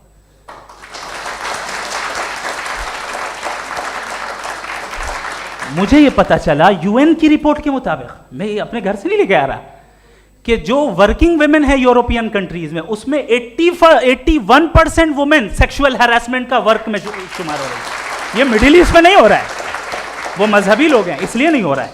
दूसरी चीज, आपने ये कहा कि मजहबी आदमी का अच्छा होना हमारे अच्छे होने से बहुत मुश्किल है, बहुत मुश्किल है। तो इसका मतलब यह है कि गॉड के अलावा आपके पास अच्छे और बुरे का कोई स्टैंडर्ड है। मैं चाहूंगा कि कन्वर्सेशनल स्टाइल वाली डिस्कशन और सेगमेंट पे इसी पे बात कर लेते हैं। Thank you very much.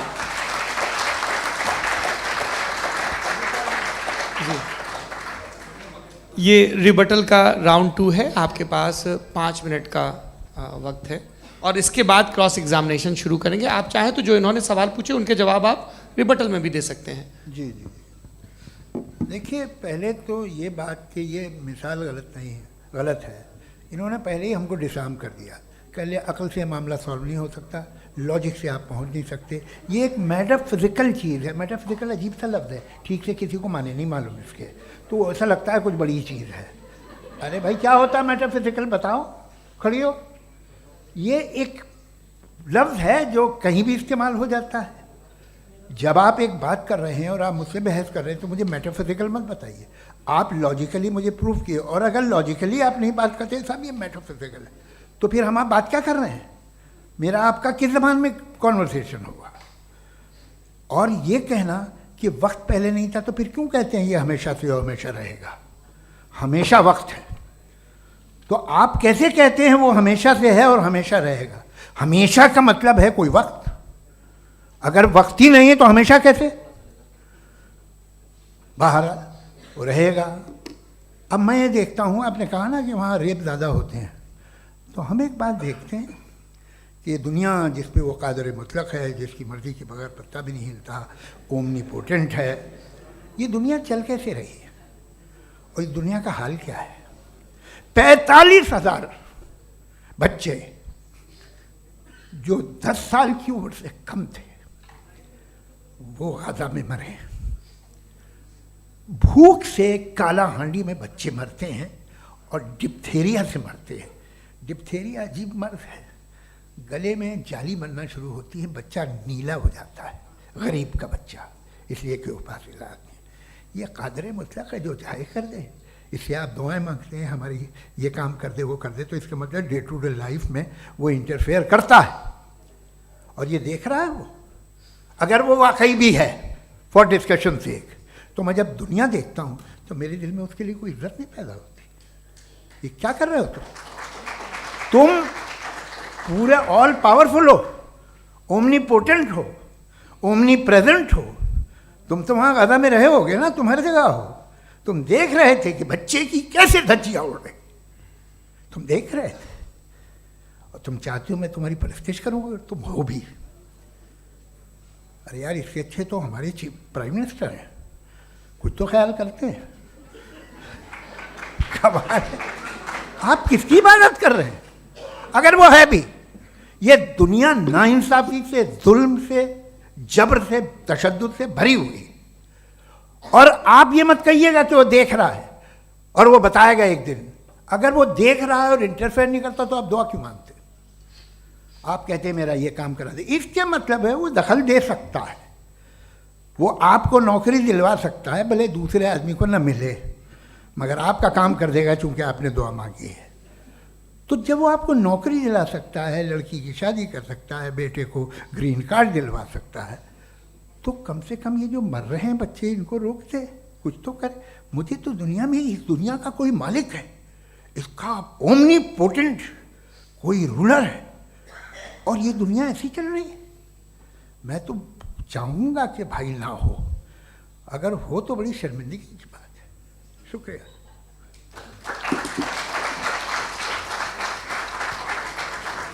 देवियों और सज्जनों, इस बहस के 2 राउंड और 2 रिबटल पूरे हो चुके हैं।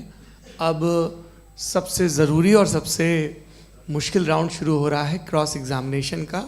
अब इन विद्वानों की सज्जनता की एक परख भी होगी, और वक्त हमने 16 मिनट का तय किया है। पहला सवाल आप पूछना चाहेंगे? जी बिल्कुल। पहले बोले भी आप माइक ले लीजिएगा हाथ में, ये नीचे से ऑन हो जाए। जी मैं बोलता हूँ, ये डायस हटा सकते हैं क्या हम थोड़ा क्विकली? डायस पीछे कर दीजिए बस थोड़ा सा, है, ताकि ये जो दाएं बाएं लोग बैठे हैं, इसे हटा ही दीजिए। अब हम वहाँ तो जाने वाले नहीं, आराम से आराम से दोनों तरफ से हटा दीजिए।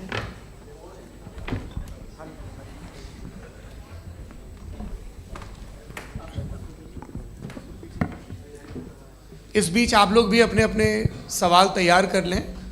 ये ध्यान रखेंगे कि मैं यहाँ से सवाल लूँगा, आप लोगों को अपना हाथ ऊपर करना है, अपना नाम बताना है और अधिकतम 3 वाक्यों में अपना सवाल पूरा करना है। कई लोग सवाल की जगह भाषण देने लगते हैं, उससे आज बचना है।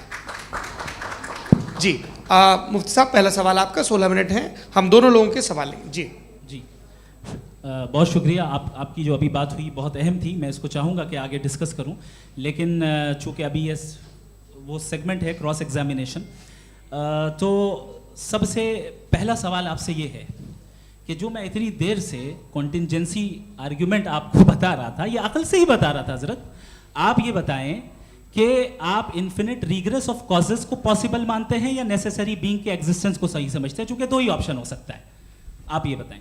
देखिए, आपको मैं ईमानदारी से बात करूं, एक तो मैं कॉन्टिजेंसी वर्ड ठीक से समझता नहीं, और इस वक्त भी जो आपने अंग्रेज़ी के अल्फाज इस्तेमाल किए वो ज़रा थोड़े से मुझे डिफ़िकल्ट और कॉम्प्लिकेटेड लगे, तो आप ज़रा सिंपल ज़बान में सवाल कर सकते हैं? बिल्कुल कर सकता हूँ। जी। यूनिवर्स की हर चीज़ कॉन्टिंजेंट होने का मतलब ये है कि वो अपने एग्जिस्टेंस में किसी के ऊपर डिपेंडेड है। जो भी चीज़ डिपेंडेड होगी वो चीज़ इंडिपेंडेंट नहीं हो सकती, तो उसका कोई ना कोई कॉज होगा।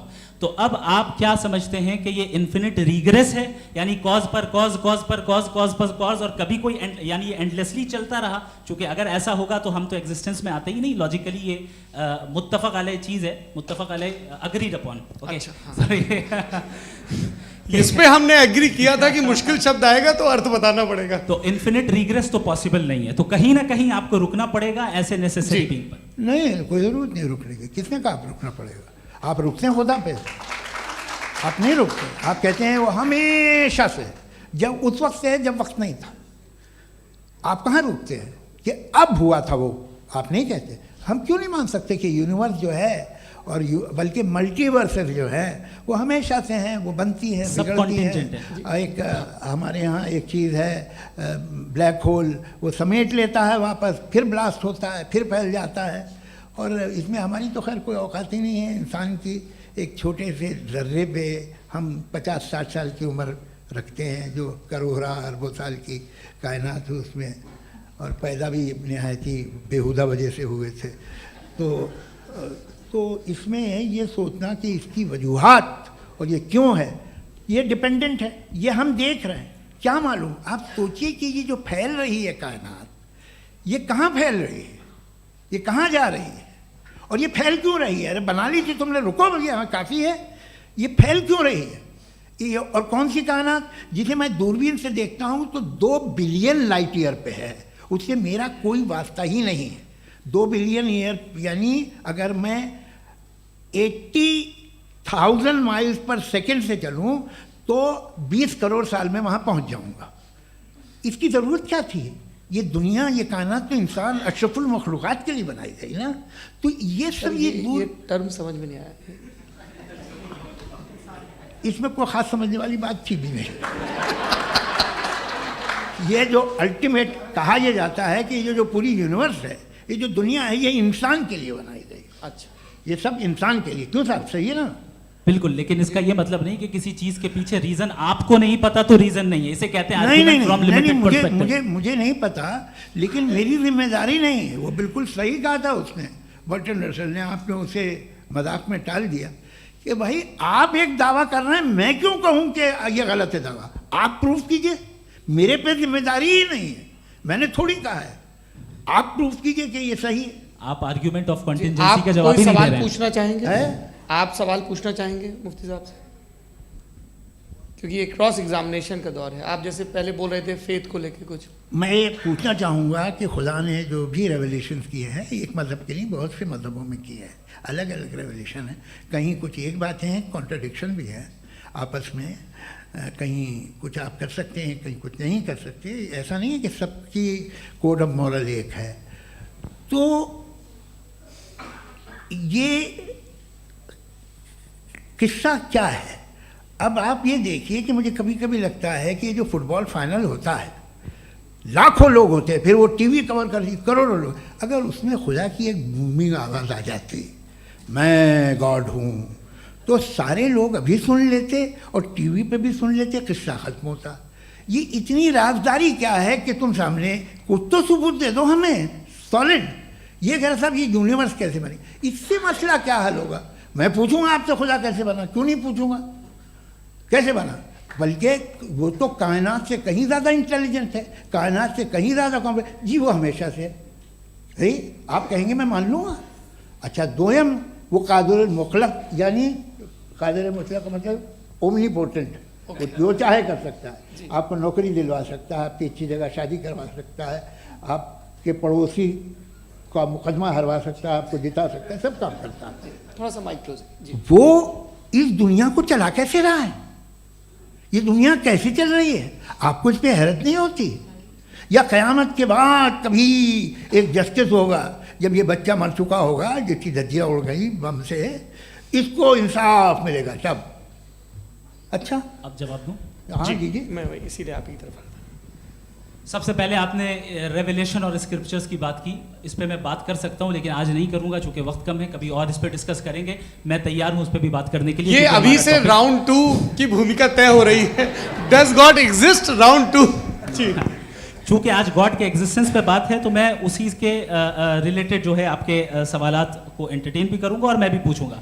आपने कहा कि आपने साबित ही नहीं किया, जबकि आर्ग्यूमेंट ऑफ कॉन्टिजेंसी बुनियादी आर्ग्यूमेंट है। आप मुझे कॉन्टिजेंसी का मतलब बताइए, आपका मतलब क्या है कॉन्टिजेंसी? कॉन्टिजेंसी का मतलब यह हुआ कि हर वो वजूद जो किसी भी चीज़ का पाबंद है, हर वो वजूद या हर वो चीज़ जो अपने एग्जिस्टेंस में किसी भी चीज़ के पाबंद है और उससे बाउंड है, उसको उसकी ज़रूरत है, उस पर डिपेंड करती है, तो जाहिर सी बात है कि उसका कोई ना कोई कॉज होता है। ये तो अक्ल की बात है।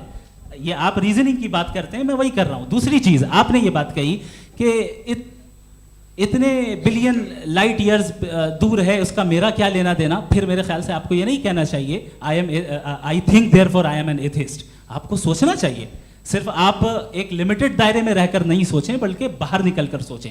आपने तीसरा सवाल किया, आपने 2-3 सवाल एक साथ। ऐसी बातें ना कीजिए, कुछ लोगों को इतराज हो जाएगा आप पे कि आप कुछ भी सोचिए। ये इजाज़त आपको है नहीं, मुझे है।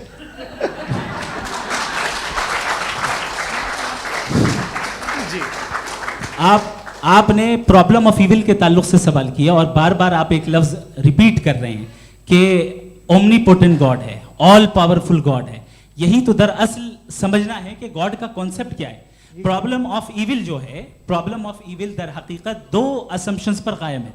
अगर आप इन दो असम्पशंस को समझ जाएं तो ये प्रॉब्लम नहीं रहेगी, आर्ग्यूमेंट आपको समझ में आ जाएगी कि ये कोलैप्स कर जाता है। पॉइंट नंबर 1 यानी जो आपका सबसे पहला फॉल्स असम्पशन है कि गॉड मर्सीफुल है, ओमनीपोटेंट है, दुनिया में जुल्म हो रहा है।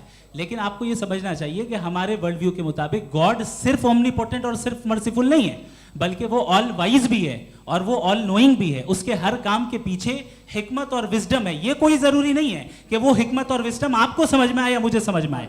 अगर आप जो समझ रहे हैं उसके मुताबिक आप फैसला कर रहे हैं, ये लिमिटेड पर्सपेक्टिव से आर्ग्यूमेंट है। और इस चीज को हम अपनी दुनिया में, अपने लाइफ में, डेली लाइफ में इस प्रिंसिपल को एक्सेप्ट करते हैं। हम जब किसी डॉक्टर के पास जाते हैं, डॉक्टर के पास जाकर वो अगर उसने हमें कोई दवाई दी है तो हम ये तो नहीं कहते कि जब तक आपके पास जितना नॉलेज और जितना विजडम नहीं है, आपने क्यों ये दवाई दी है, तब तक हम इस चीज को एक्सेप्ट नहीं करेंगे। नहीं कहते, हम उसकी अथॉरिटी को तस्लीम करते हैं। क्यों? क्योंकि उसकी हम जानते हैं कि वो नॉलेजेबल है, वो विजडम वाला है, हमसे ज्यादा नॉलेज और हमसे ज्यादा विजडम है। बताएं सर। नहीं, डॉक्टर में और खुदा में बड़ा डिफरेंस है। डॉक्टर पढ़ा लिखा होता है एक, तो मैं उसकी बात सुनूंगा। दो ये नहीं, कुछ जवाब तो ये भी नहीं है सर प्लीज, आप अगर सब ऑडियंस से बोलने लगेंगे तो हाँ। फिर मतलब नहीं सिविलाइज्ड बहस का। मतलब आप ये कहें कि चूंकि आप डॉक्टर पे बिलीव करते हैं इसलिए खुदा पे बिलीव कीजिए, क्या ये मिसाल आपको समझाने के लिए आर्ग्यूमेंट है, इस पे आपको एतराज नहीं है। तो सिंपल बात ये है कि मैं अगर ये यकीन कर लूँ कि एक ओमनीपोटेंट, उसकी मसलहत है, ये जो बच्चे मर रहे हैं ये मसलहत है उसकी, मुझे नहीं चाहिए थी मसलहत। उसकी मसलहत नहीं, यही तो समझना है। मतलब एक्सपीरियंस। अच्छा, इस आपने अभी मेरी बात पूरी सुनी नहीं। मैंने कहा आपका पूरा आर्ग्यूमेंट दो फॉल्स असम्पशंस पर है। एक फॉल्स असम्पशन मैंने बता दिया, दूसरा फॉल्स असम्पशन ये है कि इस दुनिया में इविल के होने का कोई गुड रीजन नहीं है, जबकि हमारे पास बाज रीजंस मौजूद हैं, हमारे पास बाज वजूहात मौजूद हैं। अगर इस दुनिया में इविल ना हो तो आप गुड को डिफाइन कैसे करेंगे? अगर जुल्म ना हो आप इंसाफ को समझेंगे कैसे? अगर तारीकी ना हो तो आप लाइट को समझेंगे कैसे? बहुत अच्छे। अभी और सुन लें, अभी और बाकी है। ये तो बात बहुत पसंद आई साहब मुझे, कि जब तक रेप ना हो तब तक औरतों की इज्जत का ख्याल आपने मेरा जवाब पूरा सुना ही नहीं। जब तक के बच्चों का कत्ल ना किया जाए तब तक आपको बच्चों की मासूमियत की इज्जत। आपने पूरा जवाब सुना ही नहीं। क्या बात है, क्या आपने नुक्ता निकाला? आपने पूरा जवाब सुना ही नहीं। आप सुन लें, मेरी बात सुन लें। ये मैंने आपको एक चीज बताई। दूसरी चीज, इस दुनिया में हम आए हैं टेस्ट के लिए, हमारा टेस्ट हो रहा है और हर इंसान का अलग अलग अंदाज में टेस्ट होता है। और इस दुनिया में अगर इविल मौजूद है तो वो इविल जरिया है हमारे अंदर ह्यूमन नोबल क्वालिटीज को डेवलप करने का और अलग अलग फील्ड में प्रोग्रेस करने का। और अगर हमारे अंदर और इस दुनिया में इविल नहीं होता तो बताइए टेस्ट का मतलब क्या होता? अगर मैं अपने स्टूडेंट को एमसीक्यूज दूं और उसमें सिर्फ राइट आंसर लिख कर दे दूं और कहूं तुम्हारा टेस्ट हो गया, ये मीनिंगलेस है। इस दुनिया में अगर हम टेस्ट के लिए आए हैं तो जाहिर है गुड एंड इविल दोनों मौजूद है। तो अगर गुड एंड इविल दोनों मौजूद है तो ये इविल भी खुदा का बनाया हुआ है। जी हाँ, खुदा का बनाया हुआ है। लेकिन अच्छा, चलो अच्छी बात। जी बिल्कुल, तो बिल्कुल मतलब खुदा ने बनाया। अभी तो ये है कि जो मेजॉरिटी है दुनिया में वो इविल है, तो ये खुदा एक्चुअली इविल के साइड पे लग रहा है मुझे। बिल्कुल भी नहीं, मैं बताता हूं। मेजॉरिटी में तो वो है।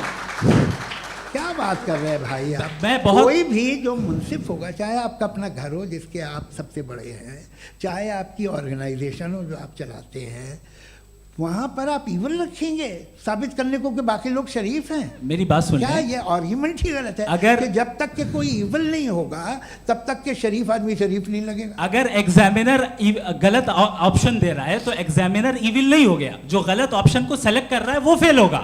क्रिएटर ने इविल को बनाया है लेकिन वो इविल नहीं है। अच्छा सुनिए मेरी बात, एक- लेट मी एक- कंप्लीट एक- एक- एक- सर, हाँ। Let me complete sir. जी जी। क्रिएटर ने इविल को बनाया है टेस्ट के लिए, वो इविल नहीं है। इविल वो होगा जो उसे इख्तियार करेगा। छुरी को बनाने वाला गलत नहीं होता है, छुरी का गलत इस्तेमाल करने वाला गलत होता है। रेप को कैसे गलत इस्तेमाल करते हैं? रेप इंसान के फ्री विल का नतीजा है। ये रेप कैसे गलत इस्तेमाल होता है? ये मुझे अब सुन लें, अब सुन लें। गलत इस्तेमाल होता है। हाँ मैं बता रहा हूँ रेप ना, कैसे गलत इस्तेमाल? मैं बता रहा हूँ जी। कि जो इविल इस दुनिया में मौजूद है उसके कई सारे तरीके हैं। एक तरीका इंसान का अपना फ्री विल है। अब अगर कोई रेपिस्ट रेप कर रहा है तो इसका गॉड का कसूर नहीं है, वो अपने फ्री विल का गलत इस्तेमाल कर रहा है, उसको सजा मिलनी चाहिए। अच्छा, और उसी के लिए जहन्नम बनाई गई है। ये फ्री विल का भी बड़ा चक्कर। आप जब कोई बुरा काम करते हैं या कोई बुराई होती है तो ये कहा जाता है कि ये फ्री विल है। 7 billion free wills are moving on this planet. 7 billion free will. और एक आदमी अपनी फ्री विल से मुझे कत्ल कर दे तो मैं खुदा की मर्जी से मरा हूँ कि इसकी फ्री विल की वजह से। मेरी मौत खुदा के हाथ है या ये फ्री विल वाले के हाथ है? खुदा ने फ्री विल का निजाम बनाया है और उस निजाम का गलत इस्तेमाल करके कोई आपको मार रहा है, इस्तेमाल करके मेरा कत्ल कर देता है। अब मेरी मौत का जिम्मेदार कौन है? वो इंसान जिम्मेदार है। वो इंसान। जी। तो ये कहना कि और उसको खुदा ही जिंदगी उसको देता सजा है, मिलेगी। तो अब आप आगे चलिए कि ये तय करना कि अल्लाह ही या खुदा, सॉरी अल्लाह नहीं, खुदा ही जिंदगी देता है, खुदा ही मौत देता है, ये गलत है। बिल्कुल गलत नहीं है। हाँ, नहीं, निजाम उसी ने बनाया फ्री विल का। निजाम मौत और हयात का उसी ने बनाया। You are contradicting yourself. अभी आपने कहा कि एक आदमी ने फ्री विल से आपको मार दिया, इसमें उसे फ्री विल दी गई थी, उसने गलत इस्तेमाल किया। 7 billion free wills are moving on this planet और आप चाह रहे हैं कि मैं सिर्फ खुदा का ध्यान करूं। ये 7 बिलियन फ्री विल्स को मुझे लुक आफ्टर करना पड़ेगा कि नहीं? ये तो तबाहियां कर रही हैं और तबाहियां ज़्यादा हो रही हैं। बिल्कुल। तो अगर आप बताएं अगर खुदा नहीं है फॉर एग्जाम्पल, तो आप इविल को कैसे डिसाइड करेंगे? यानी how can you define evil objectively without God? देखिए, दुनिया में 2 तरह के जानवर हैं। एक जो अकेले रहते हैं जंगल में और एक जो ग्रुप्स में रहते हैं। ग्रुप में जो भी रहेगा, चाहे वो आपका फाउंडेशन हो, चाहे कोई क्लब हो, चाहे कोई पॉलिटिकल पार्टी हो, चाहे कोई यूनिट हो, उसमें आपको इंटरैक्ट करने के रूल बनाने पड़ेंगे। यानी लोग तय करेंगे। लोग तय करेंगे। अगर लोगों ने ये तय किया कि किसी का रेप करना सही है, आप जस्टिफाई करेंगे? नहीं, आपका फाउंडेशन तो ये हो गया ना कि लोग इविल डिसाइड करेंगे। नहीं नहीं नहीं, अरे दुनिया में ऐसे ग्रुप्स हैं जो रेप को जायज़ मानते हैं सर्टेन हालात में। मैं डिटेल में नहीं जानूंगा, आप भी जानते हैं। ये जो आईसिस वाले थे, इन्होंने क्या किया था, तो उन्होंने क्या किया उसका खुदा से कोई ताल्लुक नहीं है सर। मैंने सिंपल सवाल किया कि इविल को आप डिफाइन करते कैसे हैं? आइए वापस आइए जी। आप साथ में तभी रह सकते हैं जब कुछ आप ऐसे उसूल डेवलप करें जिसमें हर एक का बेसिक तहफ़्फ़ुज़, हर एक का बेसिक राइट हो और हर एक को कोई आराम मिले। यही तरीक़ा है किसी भी ऑर्गेनाइजेशन जिसमें एक से ज़्यादा लोग हैं और वो ऐसे चलती है ज़िंदगी। उसमें अगर आप गड़बड़ करेंगे तो तबाही होगी, नुकसान होगा, बर्बादियाँ आएंगी। और अगर उसमें आप घर ले लीजिए ना, एक हस्बैंड है, एक वाइफ है, बच्चे हैं, वालदा भी हैं, 2 बहनें भी हैं, एक भाई भी है। अब इसमें कोई निज़ाम आपको चाहिए साथ में रहने का और एक दूसरे पे भरोसा रहे, एक दूसरे के बहीख्वाह हों, एक दूसरे की मदद करें, ऐसी जिंदगी। सर आपकी बात आ गई। आप ये कह रहे हैं कि लोग डिसाइड करेंगे क्या सही है क्या गलत है, यही है? मेजॉरिटी डिसाइड करेगी क्या सही है क्या गलत है? अरे भाई बिल्कुल। मेजॉरिटी अगर ये कहे कि नाजी जर्मनी के साथ जिस तरह मेजॉरिटी थी कि जेनोसाइड करना सही, आप जस्टिफाई करेंगे? उस वक्त आपका ये सवाल सिर्फ उसके बाद क्लोजिंग। हाँ, उस वक्त प्लेनेट पे जो लोग थे उनमें कितने लोग हिटलर को सही समझते? अच्छा, प्लेनेट की मेजॉरिटी तय करेगी, सोसाइटी की नहीं। प्लेनेट की मेजॉरिटी गॉड के एग्जिस्टेंस को सही मानती है, आप क्यों नहीं मानते? ये हेलो ये क्रॉस क्वेश्चन का राउंड यहाँ पर समाप्त होता है। और ये बड़ा अच्छा है कि इस तरह से फ्रेगमेंट कर दिया गया है ताकि जो मरकरी ऊपर जा रहा है नीचे जवाब दे दूं जी। प्लेनेट की ज़्यादातर मेजॉरिटी कुछ दूसरे मजहबों के खुदा को मानती है। आप उन्हें क्यों नहीं? आप तो मेजॉरिटी की बात कर रहे हैं। अच्छा, ये क्लोजिंग आप ये कह रहे हैं इविल और गुड को डिसाइड मेजॉरिटी करेगी। मेजॉरिटी जो कर दे वो सही हो जाएगा। क्लोजिंग इसको जैसा आप ही लोगों ने तय किया है उसी फॉर्मेट को फॉलो कर लेते हैं। हाँ भाई, मैंने तो भले लोगों पे एतबार किया और तब मॉडरेशन तय किया। जी, आपके पास 5 मिनट का वक्त है, क्लोजिंग आर्ग्यूमेंट है, उसके बाद हम ऑडियंस से क्वेश्चन आंसर लेंगे जावेद साहब की क्लोजिंग आर्ग्यूमेंट के बाद। ओके, बहुत शुक्रिया। जी, हमारा जो टॉपिक है डज गॉड एग्जिस्ट, मैं इस पे इतने एकेडमिक तैयारी करके आया था, मुझे था कि मैंने सोचा था कि कई सारे मैं आर्ग्यूमेंट्स दूंगा, लेकिन वक्त की भी किल्लत और जावेद साहब बार बार इधर उधर चले जा रहे थे तो उसको भी थोड़ा एंटरटेन करना पड़ गया। डज गॉड एग्जिस्ट पे मैं एक ही आर्ग्यूमेंट दे पाया। आर्ग्यूमेंट्स बहुत हैं और डेफिनेटिव आर्ग्यूमेंट्स हैं, और मेरे आर्ग्यूमेंट को किसी एक राउंड में भी इन्होंने एंटरटेन नहीं किया और रेफ्यूट नहीं किया, एक राउंड में भी नहीं, एक राउंड में भी नहीं। कौन सा? और ना ही अभी अभी आपका क्लोजिंग आर्गुमेंट आएगा नहीं, वो उसमें। बता देना। Argument of contingency sir. अरे मैं आपसे कई बार कह चुका हूँ कंटीजेंसी का मतलब अब मैं कैसे सर, समझाऊं प्लीज, आपको? प्लीज, और आपस में, हाँ, आप और प्लीज, कितने प्लीज, आसानी से समझाऊं मैं, मुझे तो नहीं समझ में आ रहा है बस। आप अपनी argument sir, of contingency Urdu में बोल सकते हैं। हाँ, आप अपनी बात पूरी कर लें जी। आखिरी 4 मिनट। दूसरी चीज, just a minute please ma'am, can I talk? दूसरी चीज ये है कि आपने एक तो इसका जवाब नहीं दिया, दूसरा आपने गॉड के ना होने पर कोई डेफिनेटिव आर्ग्यूमेंट नहीं दिया, सिर्फ मजहब पे बात कर रहे हैं आप। मजहब तो आज हमारा टॉपिक ही नहीं था, आज तो हमारा टॉपिक हो, आप मजहब से ले लेकर आईएस तक चले गए। भाई हमारा क्या ताल्लुक है उससे? We condemn them. और उसका गॉड से क्या ताल्लुक है? अगर कोई गलत काम कर रहा है, किसी ने किसी को कत्ल किया, किसी ने किसी का रेप किया, उसको सजा मिलनी चाहिए। और आपके पास कोई भी rational strong foundation of morality नहीं है। आपने कहा कि मेजॉरिटी तय करेगी सोसाइटी की, वो सही होगा। मैंने कहा हिटलर को फिर आप सही कहेंगे, नहीं नहीं नहीं नहीं, प्लैनेट की सोसाइटी की मेजॉरिटी तय करेगी। तो प्लैनेट की मेजॉरिटी गॉड के एग्जिस्टेंस को मानती है, आप कह रहे हैं ये रिलीजियस है। तो यानी आपके पास कोई स्ट्रॉन्ग फाउंडेशन नहीं है ऑब्जेक्टिव मोरालिटी का। ऑब्जेक्टिव मोरालिटी का अगर कोई फाउंडेशन है तो वो सिर्फ गॉड है, गॉड है, गॉड है। थैंक यू जी, ये मुफ्ती शमाइल नदवी साहब का क्लोजिंग आर्ग्यूमेंट था। अब हमारे पास जी ये बड़ा अच्छा है कि दोनों लोगों को मॉडरेटर से शिकायत भी और बोल रहे भाई हमारी शाबाशी भी तो करते चलो। अब मेरी बात जी, आपके पास जावेद अख्तर साहब 5 मिनट का वक्त है, ये आपका क्लोजिंग आर्ग्यूमेंट है, टाइम रीसेट कर दें जी। देखिए, बहुत सारी बातें हैं। गॉड का डेफिनेशन दुनिया के किसी भी रिलीजन में है कि वो ओमनीपोटेंट है, ओमनीप्रेजेंट है, he is just, he is kind, he loves you and so on. मैं जब दुनिया देखता हूँ तो मुझे कोई ऐसा सुप्रीम पावर यहाँ दिखाई नहीं देती है जो इंसान की बहबूदी के लिए कुछ कर रही हो, कमज़ोर को बचा रही हो, मदद कर रही हो, जालिम को पीछे हटा रही हो। मैं नहीं देखा, तारीख़ में नहीं। एक तो अगर है और ये देख रहा है तमाशा, तो उसका होना न होना बराबर है।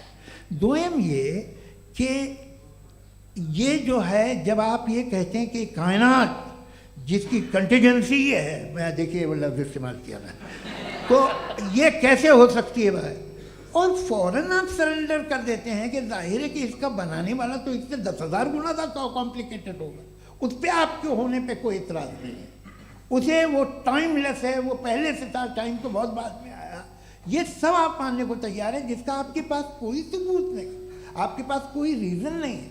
आपकी तारीख क्या है मज़हबों की? बिलीफ की, जो खुदाओं का बिलीफ है, ये कॉन्स्टेंटली गलत साबित होता रहा है। मतलब आप कहें कि अरिस्टोटल के ज़माने में तो सब जाहिल थे, वो भी इतने ही यकीन से खुदा पे यकीन रखते थे, जो अब नहीं रहा। ये भी नहीं रहेगा, आप लिख लीजिए। और इसके आसार आपको दुनिया में दिखाई देना शुरू हो चुके हैं। ये बहस क्या आज से 100 साल पहले इस तरह हो सकती थी? यहाँ तक तो आपको हम ले आए हैं। तो सर अरे इनको मदद की ज़रूरत नहीं भाई, ये सेल्फ सफिशिएंट आदमी है, आप क्यों इनकी मदद कर रहे हैं? Sir please.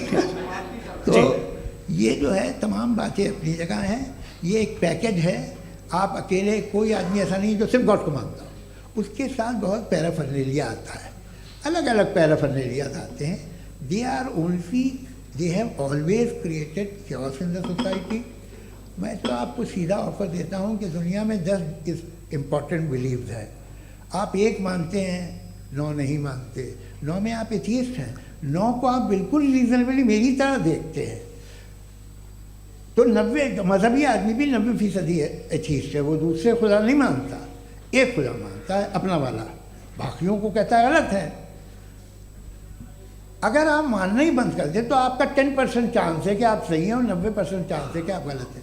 मेरा मशवरा है आप मानना छोड़ दिए तो 50% चांस होगा कि आप सही हैं और 50% चांस होगा, 40% आप गेन करेंगे बाय बिकमिंग एन एथीस्ट।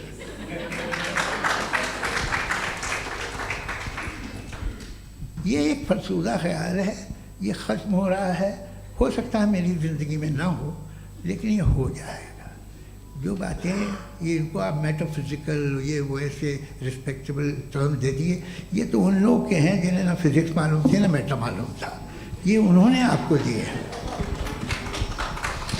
जी बहुत शुक्रिया आप दोनों लोगों का। और अब इस बातचीत का आखिरी राउंड शुरू होगा, डज गॉड एग्जिस्ट की ये बहस मुफ्ती शमाइल नदवी और जावेद अख्तर साहब के बीच। आप लोग अपने अपने हाथ ऊपर करेंगे, मैं यहाँ से तय करूँगा। और माइक हमारे पास है क्या? एक ही माइक है ऑडियंस के लिए? 2 माइक है, एक इस तरफ एक इस तरफ, ठीक है। तो जी सबसे पहले हमारी सहयोगी हैं मारिया शकील जी, पूछे सवाल। थोड़ा सा रुकेंगे ताकि कैमरे का फ्रेम आप पर आ जाए, आपकी तो प्रैक्टिस है टीवी की। जी नदवी साहब, मैं खुदा को मानती हूँ, पहले मैं इसी प्रमाइस से शुरू कर रही हूँ और ये बता रही हूँ आपको, मैं मानती हूँ। लेकिन कुछ सवाल हैं जो जावेद साहब ने उठाया, उसका जवाब आपको देना चाहिए। पहला सवाल ये कि गज़ा में सालों से छोटे बच्चे मर रहे हैं, वो उनको अगर खुदा मर्सीफुल है, हम मानते हैं कि अल्लाह ताला में बहुत ताकत है, तो वो बच्चे क्यों मर रहे हैं? दूसरी बात ये कि अगर कंटिजेंसी की जो आप बात करते हैं, पूरे मुस्लिम ममालिक मिल करके भी उन गज़ा के बच्चों को क्यों नहीं बचा पा रहे हैं? क्योंकि अगर वो चाहते, क्योंकि अल्लाह ताला उन पर हुकूमत करते हैं, सब पर हुकूमत करते हैं, तो वो उनको क्यों नहीं बचा? जी थैंक यू वेरी मच। बहुत अच्छा किया आपने इस चीज़ को जिक्र कर दिया, मैं इसको और अच्छे से एक्सप्लेन करने की कोशिश करता हूँ।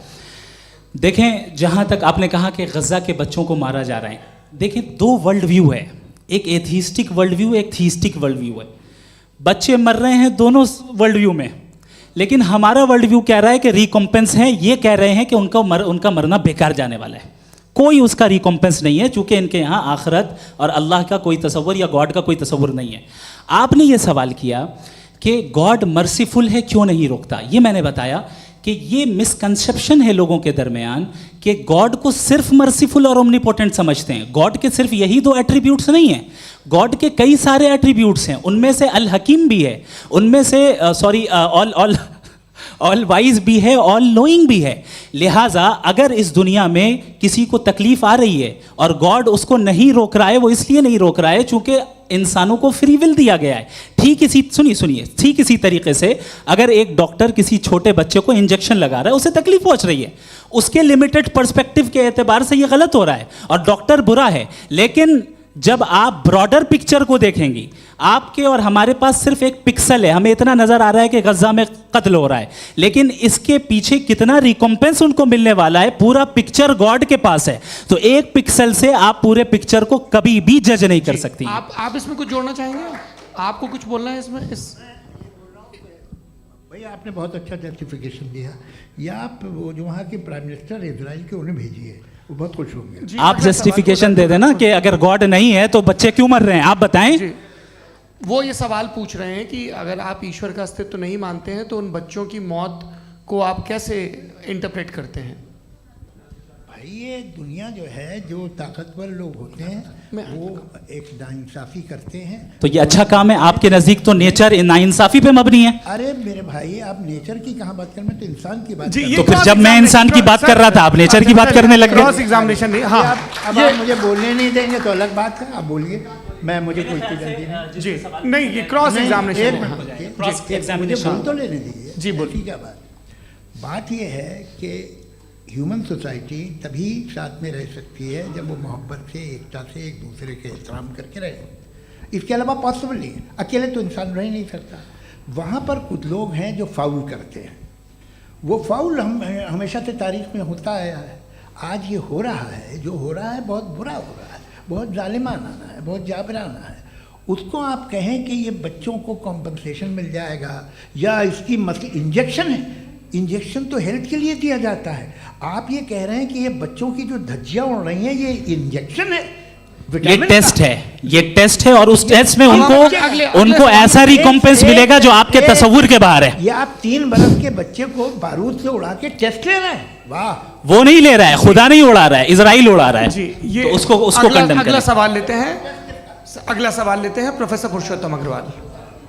मुफ्ती साहब, एक निवेदन आपसे है कि कम से कम थोड़ा सा mic close एक रखिए। रिलीजियस और फिलोसफिकल कर रहे मैम प्लीज। एक रिलीजियस और फिलोसफिकल ट्रेडिशन है जो ब्रह्मांड को यानी यूनिवर्स को ही अंतिम मानती है। सर्वम खलु इदम ब्रह्मम, this is Chandogya Upanishad, and it completely rules out the existence और नेसेसिटी, आपके शब्दों में necessity of a creator. The creation itself is the creator. तो एक मिनट प्लीज। दूसरा जो सवाल आपने अभी, जो आप बार बार कह रहे हैं कि भगवान विद्वान भी है, वाइज, सब जानने वाला, तो अगर विजडम में दुनिया भर के पापों और अत्याचारों को बर्दाश्त करना शामिल है, तो फिर इसका मतलब ये हुआ कि अगर मैं फ्री विल से उसको अपोज करता हूं तो ईश्वर की विजडम और मेरी फ्री विल में कॉन्ट्राडिक्शन है। Because when I am opposing whatever is happening in Gaza, then I am opposing the God's will और गॉड्स विजडम। जवाब लेते हैं क्योंकि तो गॉड की विजडम में, एक मिनट सर प्लीज सर, ये एक जुमला, गॉड की विजडम है कि गाजा में जो कुछ हो रहा है वो हो रहा है, मैं उसका अपोज कर रहा हूं, तो मैं गॉड की विजडम के खिलाफ जा रहा हूं। एक सवाल। दूसरा ये नहीं आपने दो ऑलरेडी, सर आप और सवाल कर लें, लेकिन मुझे दो जवाब दे सर, रहे। सर, पहले आपने ये सर, कहा, सर, सुनिए मेरी बात सुनिए। भाई इजराइल के गॉड के मुताबिक तुम्हारा ठीक हो रहा है ना? प्रोफेसर, नहीं हो रहा है, ठीक नहीं हो रहा है, मैं बता रहा हूँ क्या हो रहा है। आप तशरीफ रखिए, मैं बता रहा हूँ क्या हो रहा है। Late me complete please. एक सेकंड गाइस, एक सेकंड।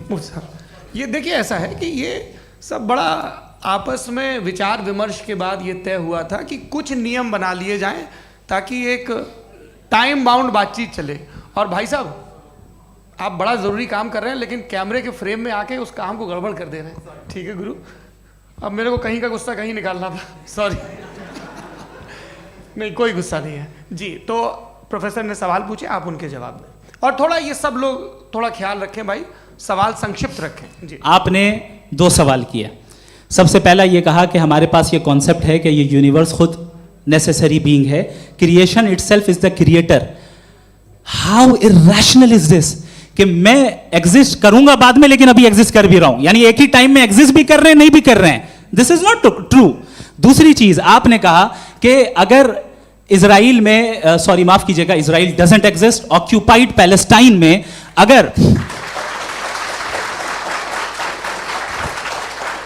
अगर ऑक्यूपाइड पैलेस्टाइन में बच्चों को मारा जा रहा है फ्री विल की वजह से और गॉड नहीं रोक रहा, ये कॉन्ट्रडिक्शन है। ये बताइए कि एक एग्जाम में एक बच्चा गलत आंसर लिख रहा है, सुनिए, एग्जामिनर चाहे तो रोक सकता है, क्यों नहीं रोक रहा है?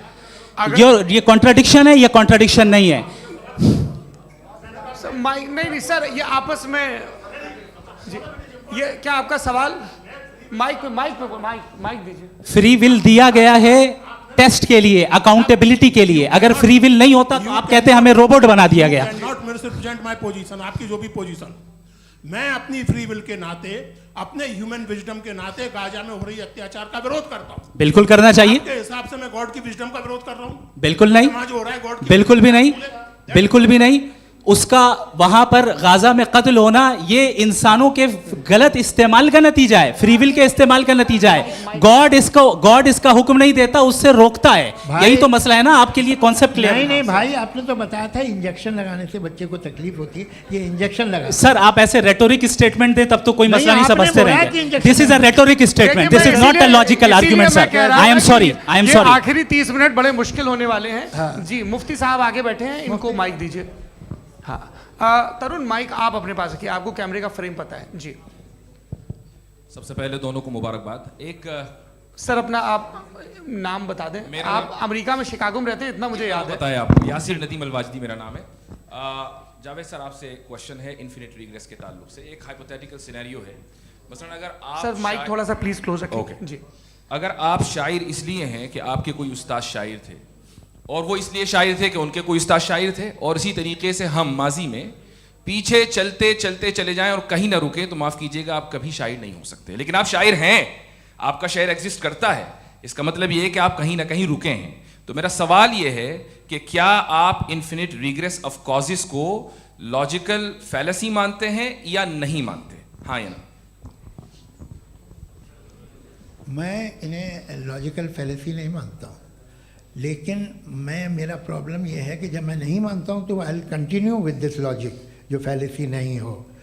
आप एक जगह रुक जाते हैं जाके, आप कहते हैं ये गेंद कैसे बनी, ये जजीरा कैसे बना, ये समंदर कैसे बना, ये ज़मीन कैसे बनी, और अचानक गॉड पे जाके आपको ब्रेक लग जाता है।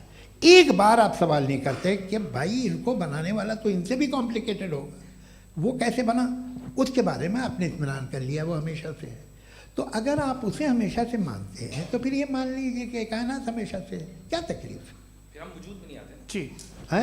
हम मौजूद नहीं। अच्छा सर क्यों नहीं हो मैं सकते? बताऊंगा, प्लीज प्लीज। जैसे मैंने मिसाल दी आपके शेर की। आपका शेर कभी वजूद में ना आता अगर शायर इसी तरह चलते रहते हमेशा। जी माइक मेरे ख्याल से एक सेकंड, इन्फिनिट रिग्रेस का कॉन्सेप्ट क्लियर नहीं हो जी। पाया, ऐसे रहने दें, लेट्स मूव ऑन सर। ठीक है। हाँ, थोड़ा सा मॉडरेटर का भी ख्याल रखें। नहीं आपने तो रखा है, आपने रखा है। यहाँ पे गौहर रजा साहब हैं, वो भी एक सवाल पूछना चाहते हैं। माइक यार नीचे से ऑन कर दिए, नीचे।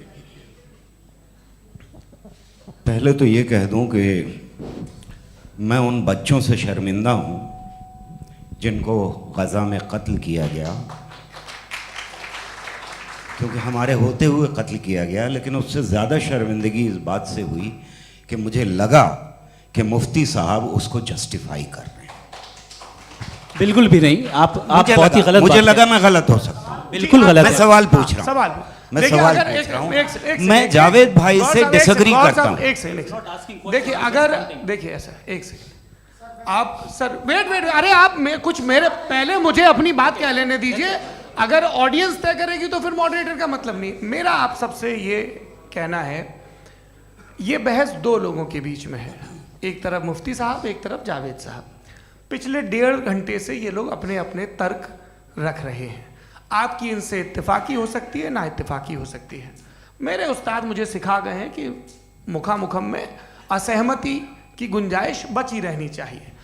अगर मैं आपकी बहुत इज्जत करता हूँ गौहर साहब, आपने जो कमाल की किताबें लिखी, साइंटिफिक टेम्परामेंट, लेकिन मेरी ये गुजारिश है आप सब से कि यदि आप इन लोगों ने जो बोला उन पर टिप्पणियां करेंगे तो ना वक्त की पाबंदी रहेगी, ना वो अनुशासन।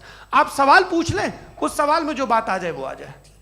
मैं जावेद साहब से डिसएग्री करता हूं, इसलिए जावेद साहब से सवाल पूछ रहा हूं। आपका सवाल जावेद अख्तर साहब से। और सवाल ये है मेरा कि जावेद साहब ने कई बार लॉजिक का इस्तेमाल किया कि साइंस में लॉजिक है और रिलीजन में लॉजिक नहीं है। मेरा ख्याल ये है कि रिलीजन में भी लॉजिक है, लेकिन उस लॉजिक की बेसिस ये है कि आप रुक जाते हैं, जिसका जिक्र जावेद साहब ने बार बार किया, यानी खुदा के तसव्वुर पे आते हुए, गॉड के तसव्वुर पे आते हुए रुक जाते हैं। और इसमें सवाल पूछना मतलब फॉरबिडन होता है। सवाल ये है कि क्या जावेद साहब इससे एग्री करते हैं कि साइंस की लॉजिक अलग है और रिलीजन की लॉजिक अलग है? बताइए सर। देखिए, 3 चीज़ें हैं। साइंस है, एक है मंतिक है, इस्तिदलाल है, और एक जो है कुछ भी नहीं है, फेथ है, अकीदा है। मैं अकीदे की लॉजिक का कायल नहीं हूँ। मुझे आप इस्तिदलाल से, लॉजिक से, रीज़न से समझाइए, मैं मानने को तैयार हूँ, मेरा क्या नुकसान होगा। लेकिन ये कि अकीदे पे मैं नहीं जा सकता हूँ। अकीदे का मतलब है कि तुम ये मान लो, सवाल ना करो, ये नहीं। आप सारी बातें करके, बड़ी साइंटिफिक बातें करके एक जगह जाके खुदा के वजूद पे रुक जाते हैं, सरेंडर कर देते हैं। मैं सरेंडर करने को तैयार नहीं। That's all. जी, ये आगे सर बैठे हुए हैं, इनको माइक दीजिए। भाई वो आप पूछना चाह रहे थे ना भाई? हाँ, नहीं मैं ये थैंक यू। जी, आपका नाम? आसिम इफ्तिखार। आसिम जी, पूछिए। सर, जावेद सर से सवाल है कि आपने अपने क्लोजिंग माइक थोड़ा करीब रखिए। अपने क्लोजिंग स्टेटमेंट में ये बात कही थी कि मज़हब का जो फ्यूचर है वो ज़्यादा दिन नहीं जाने वाला है। लेकिन मैं देख पा रहा हूँ कि जो ऑक्सफोर्ड यूनिवर्सिटी की एक स्टडी है 2011 में हुई है, जिसके 50 एकेडमिशियंस ने इसको अंजाम दिया था, उसमें वो ये कहते हैं कि जो फेथ इन गॉड है वो इनबिल्ट है ह्यूमन नेचर के अंदर, जिसको हम कहते हैं फितरत के अंदर शामिल है वो। और वो ये कहते हैं कि अगर कोई ये समझता है कि मज़हब को वो ख़त्म कर देगा तो ये उसकी गलत फहमी है। तो आप इसके बारे में, इस स्टडीज़ के बारे में क्या कहते हैं? ठीक है। मैं उनसे एग्री नहीं करता हूँ। वो कौन से प्रोफेसर होंगे? ऐसा उनके क्या पास डेटा है, इन्होंने डेटा के बेस होगा। डेटा क्या हो सकता है? फ्यूचर का डेटा तो नहीं हो सकता ना उनके पास। प्रेजेंट का डेटा हो सकता है। डेटा आपने सुना 100 साल पहले का बाद का डेटा? मैंने तो नहीं सुना आज तक। तो आज उनकी ये राय है और होगी राय। ठीक है, दुनिया में तरह तरह की राय है लोग, लेकिन मैं समझता हूँ कि वक्त के साथ इंसान ज़्यादा से ज़्यादा रीज़नेबल और लॉजिकल होता जा रहा है। आज आप देखिए वेस्टर्न यूरोप में क्या परसेंटेज है नॉन बिलीवर्स की, बहुत हाई, वहाँ चर्च खाली पड़े होते हैं। तो अल्टीमेटली तो इंसान कोई ऐसी बात बहुत अरसे तक नहीं मान सकेगा, चाहे गलत या सही, जो उसे उसके दिमाग को, उसके जहन को, उसके लॉजिक को अपील न करे। वो कह रहे हैं तो ऑक्सफोर्ड के होंगे तो कैम्ब्रिज के होंगे, तो मुझे क्या लेना देना, उनका डेटा मुस्तकबिल का नहीं हो सकता है। जी दीपक, हाँ पूछिए। मैं आऊँगा, अभी पीछे की साइड भी आऊँगा, माइक वहीं भेजूंगा 2-3 साल के लिए। जी जावेद साहब, आपसे सवाल है। नमस्ते। अरे भाई सर, अगर आप ही लोग तय करना है तो फिर 200 लोग तय कर लें। ये एक साहब पूछ नहीं रहे सर, हैं। Please don't do this sir. Everybody has a right sir, but we can only take Okay. Selected questions. No no sir अरे ये भाई, यंग लोग भी आराम हैं से। तो इनकी ये एक अब बात उतने यंग, सुनिए। भाई आप यंग हैं कि नहीं हैं? एक मिनट, वो कह रहे हैं वो भी आइए, यंग हैं पूछ रहे हैं ना साहब, भाई। आप उनकी नौजवानी पर दावा उनको ही करने थे। हाँ मुफ्ती साहब आप यंग, हाँ पूछे। अरे भैया सर, मेरा सवाल ये है। कुछ इनसे भी तो पूछो। जी हाँ, नहीं, बस आपसे एक सवाल है। जैसे थीस्टों के पास अपने जो ईश्वर को मानते हैं, उनके पास अपने सोशल गेट टुगेदर्स हैं। 5 रोज़ क्रिसमस आने वाला है, होली है, दिवाली है, ईद है। एथिस्ट क्या ऑफर कर रहे हैं? मतलब मैं इनकी दुकान से बोलूं, मैं आना चाहता हूं उस तरफ, पर मैं अट्रैक्ट नहीं हो पा रहा हूं। मैं सोशल गेट टुगेदर्स क्या है आपके पास? वो ये कह रहे हैं कि जो धार्मिक लोग हैं, अलग अलग धर्म के लोग, उनके उत्सव त्योहार, बड़ी कॉन्ग्रीगेशन अच्छी बहुत बात। हैं। अब आपको मैं एक सुनाता हूँ, यहाँ हिस्टोरियन भी बैठे हैं। मृदुला जी आप बताइएगा सही है कि नहीं। ये एक कॉन्स्टेंटाइन, एक ग्रीक रोमन बादशाह था, जो क्रिश्चियनिटी आने के 400 साल बाद उसने डिसाइड किया कि मैं क्रिश्चियन हो जाऊंगा, मेरी पूरी स्टेट कैंसिल हो जाएगी। उस ज़माने में ऐसे ही होता था, राजा जो धर्म इख्तियार करता था वो जनता भी कर लेती थी, इसलिए कि वो हो गया था बैंकक्रप्ट, और उसे जो मेडिटेरियन कोस्ट के रिच क्रिश्चियन वो थे मर्चेंट, उससे पैसा चाहिए था। तो उसने कहा यार क्रिश्चियन हो जाओ। तो उसने अपने वजीर से कहा कि भाई ये हिस्ट्री है कि अब हम लोग क्रिश्चियन हो जाते हैं। कहते सर हो जाएंगे, कोई प्रॉब्लम नहीं है, लेकिन एक प्रॉब्लम ये है कि 17 दिसंबर से 25 दिसंबर तक जो पेगन फेस्टिवल होता, जो पेगन जो फेस्टिवल होता है वो बंद हो जाएगा, इसलिए कि हम क्रिश्चियन हो गए तो होगा नहीं। तो वो बच्चों को बहुत बुरा लगेगा, पब्लिक को बहुत इन्जॉय करते हैं, ख़ासतौर से 25 को मेन डे। उसने कहा हाँ ये तो सही कह रहे हो, ये जीसस क्राइस्ट की पैदाइश कब थी? कहते साहब वो अप्रैल में थी। नहीं कट करो, वो 25 दिसंबर को है। यह हकीकत है जी। और 400 साल बाद क्रिश्चियनिटी के अप्रैल से दिसंबर ले आए, और इसलिए कि यहाँ पेगन फेस्टिवल होता था। अब मनाते हैं आप आराम से। ये जो सारे फेस्टिवल हैं ये रिलीजन से, हर एक को एक इंटरटेनमेंट डिपार्टमेंट चाहिए होता है अपनी कंपनी चलाने के लिए। तो ये रिलीजन ने, ये सेकुलर त्यौहार थे जिन्हें रिलीजन्स ने ले लिया है। ये मौसम के थे, फसलों के थे, किसानों के थे, उसको आपने लेकर रिलीजियस रंग दे दिया। ये कोई रिलीजन से थोड़ी आए आप। अच्छा हमें देखिए, हम तो मुल्द हैं, हम ईद मनाते हैं, हम दिवाली मनाते हैं, हम होली मनाते हैं, हम क्रिसमस मनाते हैं। बम्बई की फिल्म इंडस्ट्री की सबसे बड़ी होली हमारे घर में होती है, सबसे बड़ी ईद हमारे घर में होती है। वो हमारे सोशल वो है, हमारा हेरिटेज है। ऐसा थोड़ी है कि we will throw the baby along with the water. ये तो अच्छी चीज़ है, इन्हें रखो, जो बेकार है फेंक दो। जी हाँ हेलो जी, मेरा सवाल नादवी जी से है।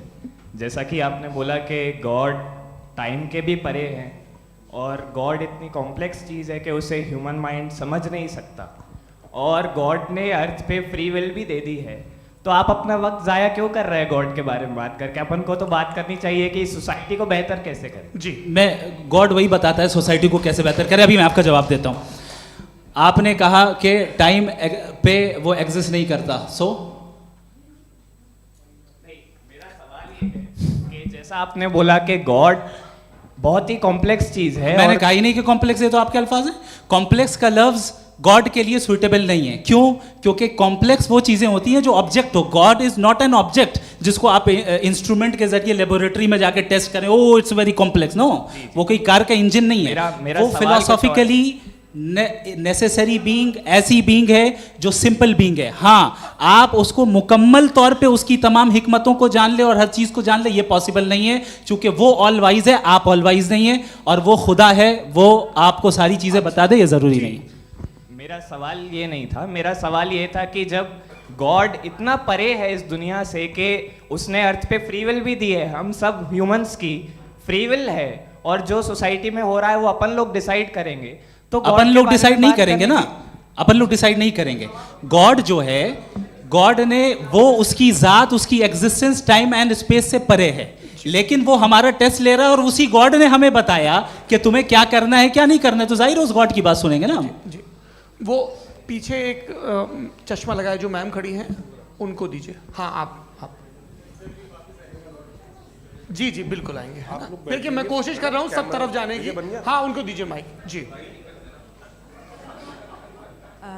हेलो सर, मैं ओमनी प्रेजेंट नहीं हूँ, टाइम पाबंद हूँ और जहाँ तक कोशिश कर सकता हूँ करूँगा। जी, अपना नाम बताइए। मेरा नाम उर्सुला है, मैं दिल्ली यूनिवर्सिटी की एक स्टूडेंट हूँ और मैं स्टूडेंट फेडरेशन ऑफ इंडिया से हूँ। मेरा सवाल मुफ्ती जी से है कि इस हॉल के इस कमरे में बैठ के हम लोग रेप की मोरालिटी के बारे में फिलोसफिकली बात तो कर सकते हैं, बट असलियत ये है कि रोज़मर्रा की ज़िंदगी में औरतें रेप के थ्रू गुजरती हैं, और हम लोग सिर्फ नंबर्स पे इस तरह नहीं देख सकते, क्योंकि कितनी औरतें हैं इन कंट्रीज़ में जहाँ पे आप बता रहे हैं कि केसेस कम हैं, जिनका एक्सेस है कि वो जाके केस फाइल कर सकें। कितनी औरतें हैं जो जिनको काम करने की आज़ादी है उन कंट्रीज़ में। यूरोप में ये आज़ादी आ गई, यूरोप में ये रूल्स आ गए, तो हम आज उसके बारे में बात कर पा रहे हैं। जी, जवाब।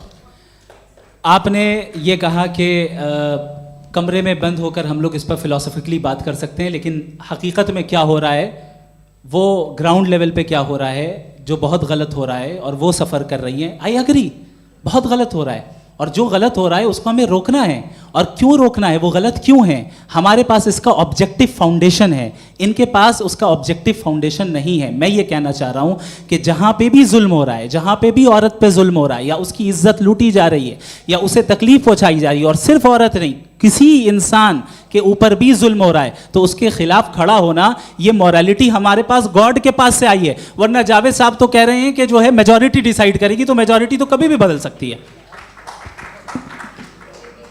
क्या आप हाँ। ये थोड़ी सी आपको गलतफहमी है। मैं अगर मेरे जुमले से ये मदना निकला या मैंने कहा, तो ये जुमला मैं वापस लेता हूँ, ये मेरा मतलब ही नहीं था कि मेजॉरिटी डिसाइड करेगी। मेजॉरिटी डिसाइड करे तो दुनिया में बड़ी, वैसे आपने कहा था ये जुमला। अच्छा, हो सकता है, मैं मान रहा हूँ, बाद में रिकैप कर लेंगे। अरे एक सेकंड, मैं अपनी एक्सप्लेनेशन दे रहा हूँ। मुनासिब बात यह है कि हम सब के सब दिल में जानते हैं कि क्या अच्छा है क्या बुरा है, हमें पता है अच्छी तरह से। जो लोग बुरे काम करते हैं उन्हें भी मालूम अच्छा क्या है। यही तो सवाल था हजरत कि फिर ये मोरालिटी आई कहाँ से? Cross examination. हाँ जी, हाँ, मोरालिटी साथ रहने की डिजायर से आई, यानी साथ रहकर जो कुछ कह दे, जो कुछ कर दे, वो हो जाएगा। नहीं, तो आप कायदे से रही कर सकते हैं जब तक लोगों में मोरालिटी हो, वरना क्यास हो जाएगा। ये आपको कैसे पता? जी, हमने देखा ना, जहाँ मोरालिटी का क्यास हो गया, हम देखते हैं। कहाँ पे देखते भाई? दुनिया में। आप जो कह रहे हैं, आप कहीं पे अगर गलत हो रहा है तो उसको आप गलत देखिए।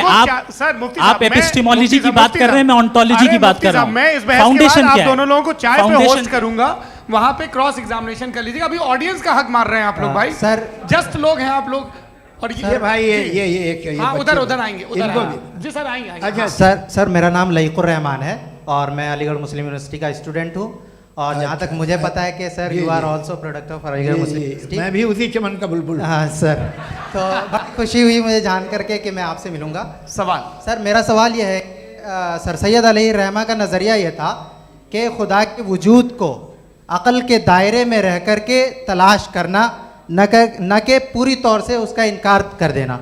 Sir, how will you define it? नहीं, तो ये तो आप इन्हें बताइए।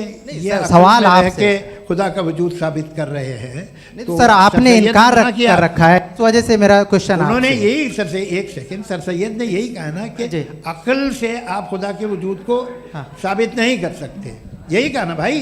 वो उन्होंने कहा कर सकते हैं और वो कर दिया गया आज। वो फोन दो। तलाश करना या साबित करना अक्ल से नहीं हो सकता। अरे सवाल तो सुन लीजिए जी। अक्ल से नहीं हो सकता है, यही कहा ना आपने। अक्ल से हो सकता है। अरे वो यही कह रहे हैं भाई, आप बता रहे हो सकता है, वो तो कुछ और। आप अगर सर देखो नौजवान फोन ले लो, वो इतनी कमाल की यूनिवर्सिटी है। अरे भाई दे दो ना जरा, एक मिनट दे दो भाई, मेरी बात सुनो, नहीं, माइक मैं पे बोलो ताकि जो लाखों लोग देख रहे हैं माइक दे दो ना। अरे देंगे ना माइक, तुम ठहरो तो। हाँ सर, मेरा सवाल ये था कि सर सैयद अलैहि रहमा का एक नज़रिया था अपना कि खुदा का जो वजूद है उसको अक़ल के दायरे में रह कर के तलाश करना है, न कि पूरे तौर से इनकार कर देना है। ये उनका कॉन्सेप्ट था। लेकिन मेरा सवाल ये है कि आप इसको कैसे डिफाइन करते हैं, एक्सप्लेन कैसे करेंगे, मैं आपसे जानना चाहता हूँ, चूँकि you are the product of Aligarh Muslim University. मुझे अक़ल के दायरे में रख के मैंने बहुत तलाश की, मुझे मिला नहीं। हाँ ये इधर वो चश्मा लगाए जो, हाँ उनको दे दीजिए। जी जी फटाफट पूछिए, बस 5 मिनट है, 5 मिनट में खत्म हो रहा है। हाँ अस्सलाम वालेकुम मुफ्ती साहब, एंड मेरा सवाल जावेद अख्तर साहब से। क्या नाम है आपका? अरे भैया सब मुझे तो पूछ रहे हो। फैज पूछिए फैज साहब। तो मेरा सवाल ये है कि अभी जो एथियस्ट है वो problem of evil argument use कर रहे हैं अगेंस्ट मुस्लिम्स, राइट? कि इस दुनिया में इतना सारा ईविल है और अगेंस्ट मुस्लिम तो यहाँ अगेंस्ट थियस्ट। हाँ थोड़ा सा करेक्ट कर लीजिए भाई, पूरी मशक्कत ही इसी बात की थी कि किसी एक मजहब पे बात ना टिके। जी, तो बेसिकली ये आर्ग्यूमेंट ऐसा है कि इस दुनिया में इतना ज़्यादा ईवल एग्जिस्ट करता है और अगर एक ऑल गुड गॉड है तो वो रोकता क्यों नहीं है?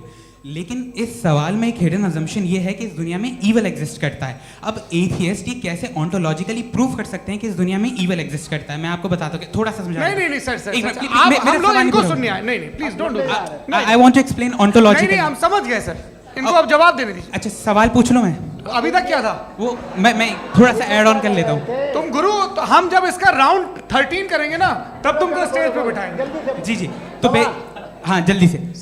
तो देखिए एथियज्म के हिसाब से सब कुछ रैंडमली बन गया है, सब कुछ एटम्स और मॉलिक्यूल्स है। एक पत्थर में और मुझ में सिर्फ इतना फर्क है कि हम लोग एटम्स और मॉलिक्यूल्स का अलग अलग रीअरेंजमेंट है। अब एक पत्थर को कोई इंसान तलवार से 2 टुकड़ों में काट दे या मुझे, according to atheism it is same. There is no evil and good according to atheism.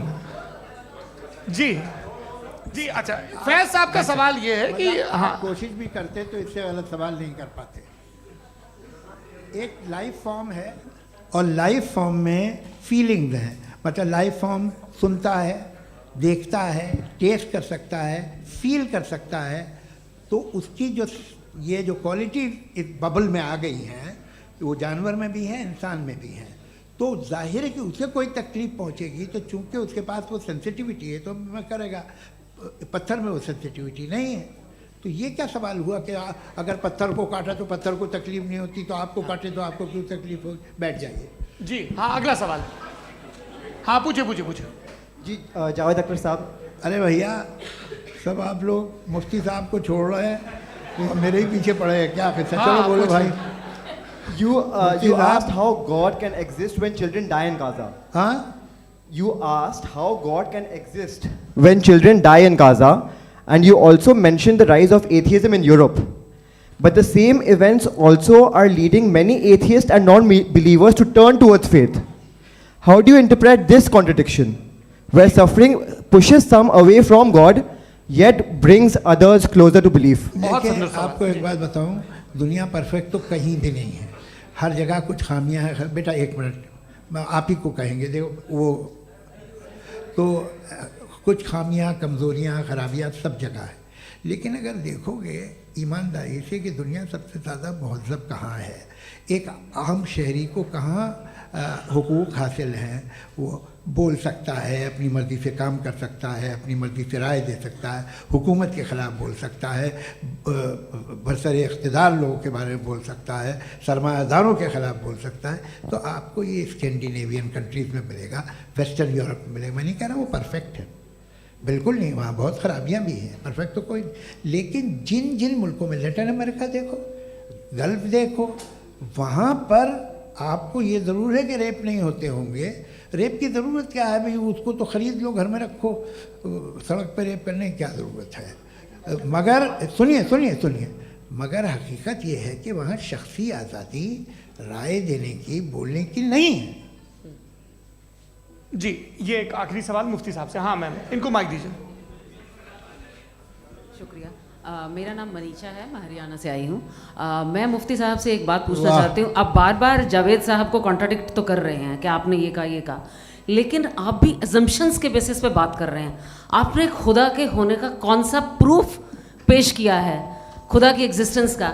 अब इस सवाल को अलग रहने दीजिए, कौन एथीस्ट है कौन नहीं है। और दूसरी बात जो आपने एक छोटी सी कही थी कि ये फ्री विल का इस्तेमाल करता है इंसान अपनी, लेकिन इस फ्री विल का इस्तेमाल में मतलब खुदा ने ये दे दी सबको ये इजाज़त कि वो कितना घिनौनापन और कितने ज़्यादा ख़राब से ख़राब तरीके इस्तेमाल कर सकते हैं। जब आप सुनते जी, आप फ्री विल को मानती है ना, या आप कहती है कि फ्री विल नहीं है ना, मानती है ना? तो अब आपके पास इसका कोई एक्सप्लेनेशन नहीं है कि अगर एक इंसान उस फ्री विल का इस्तेमाल करके गलत काम कर रहा है और बच के अच्छी ज़िंदगी गुजार के निकल जा रहा है, उसका कोई रिकम्पेंस नहीं है। हमारे वर्ल्ड व्यू में जो इंसान गलत काम कर रहा है उसको भी रिकम्पेंस यानी उसका बुरा बदला मिलना है, और जो सही काम कर रहा है उसको सही बदला मिलना है। लिहाजा जो फ्री विल है वो इस तरीके से है कि एक लिमिटेड टाइम तक खुदा ने मोहलत दी है। ऐसा नहीं कि छूट दे दी, जो करना है करते रहो हमेशा। वक्त आएगा जब एग्जाम का टाइम खत्म होगा तब रिजल्ट आएगा, दौराने एग्जाम जबरदस्ती आपको नहीं बताया जाएगा। अरे भाई एक सेकंड, जी, एक सवाल मुफ्ती साहब से मेरा, सर, मुफ्ती साहब से जी, एक जी, सवाल। हाँ, मैं भी- हाँ, हाँ, मुफ्ती हाँ, साहब, मैं एक please, एक don't, सेकंड रुक जाइए। आपसे फोन, आप इसके बाद पूछ आपसे लीजिएगा, माइक यहीं छीन रहेंगे वो। चुका। हाँ, बोलिए। मैं मुफ्ती मैम, साहब एक एक ही सेकंड। सवाल करता हूँ कि अगर जो हो रहा है फ्री विल से हो रहा है और एक दिन बरोज़ क़यामत इंसाफ होगा मैशर में वगैरह वगैरह, तो दुआ क्यों मांगते हैं लोग? दुआ मांगते हैं इसके मतलब है अभी भी उसने ये डिपार्टमेंट रखा है कि मैं रोज़मर्रा की ज़िंदगी में इंटरफेयर बिल्कुल कर बिल्कुल, सकता हूं। He can. तो तुम कैन हो, तुम मुझे नौकरी दिला देते हो, मेरे बेटे को ग्रीन कार्ड दिला देते हो, और 45,000 बच्चे मरते उन्हें रोकते नहीं हो। नहीं तो क्या आप ये कह रहे हैं कि इस दुनिया में जालिमों को कभी पकड़ ही नहीं होती है? अरे जो भी पकड़ होगी वो बच्चे रोते हैं। बिल्कुल, देखिए वो मैंने औरतें अपने रोती हैं ओपनिंग जिनके बच्चे स्टेटमेंट में यही कहा था आप कि मुझे जनाब नौकरी जावेद दिलवा साहब सिर्फ रहे हैं, इमोशनल मेरी आर्गुमेंट बेटी की देंगे। सही दिस इज जगह एन शादी इमोशनल करा रहे हैं। आर्गुमेंट। ये छोटे मोटे काम इसके पीछे का रीजन मैंने बताया क्या है, देखिए, इसके मैं पीछे का बार-बार यहाँ विजडम क्या है पर मैंने बताया। मंच से आप लोगों को सज्जनों इसलिए कह रहा हूं ताकि थोड़ा सा आपके कॉन्शियस पे जोर रहे कि आपको ऑर्डर बचा के रखना है। वक्त तय हुआ था, ये वक्त पूरा हुआ, आपने इतने धैर्यपूर्वक सुना, मैं आप सबका बहुत बहुत शुक्रगुजार हूं। यदि इन दोनों विद्वानों की इच्छा होगी तो कभी हम इस बातचीत का राउंड 2, राउंड 3, यही तो देखिए खूबी है इंसान की कि बहस मुबाहसे में वो पड़ा रहता है। आप लोगों ने बड़े धैर्य का परिचय दिया, बहुत बहुत शुक्रिया। इसी के साथ ये बातचीत यहाँ पे आप समाप्त लोग को होती है। मैं एक बात बता दूं, ये सारी बहस हो गई, अब मुफ्ती साहब और बड़े मुफ्ती साहब इन साथ के साथ मैं खाना खाने वाला हूँ।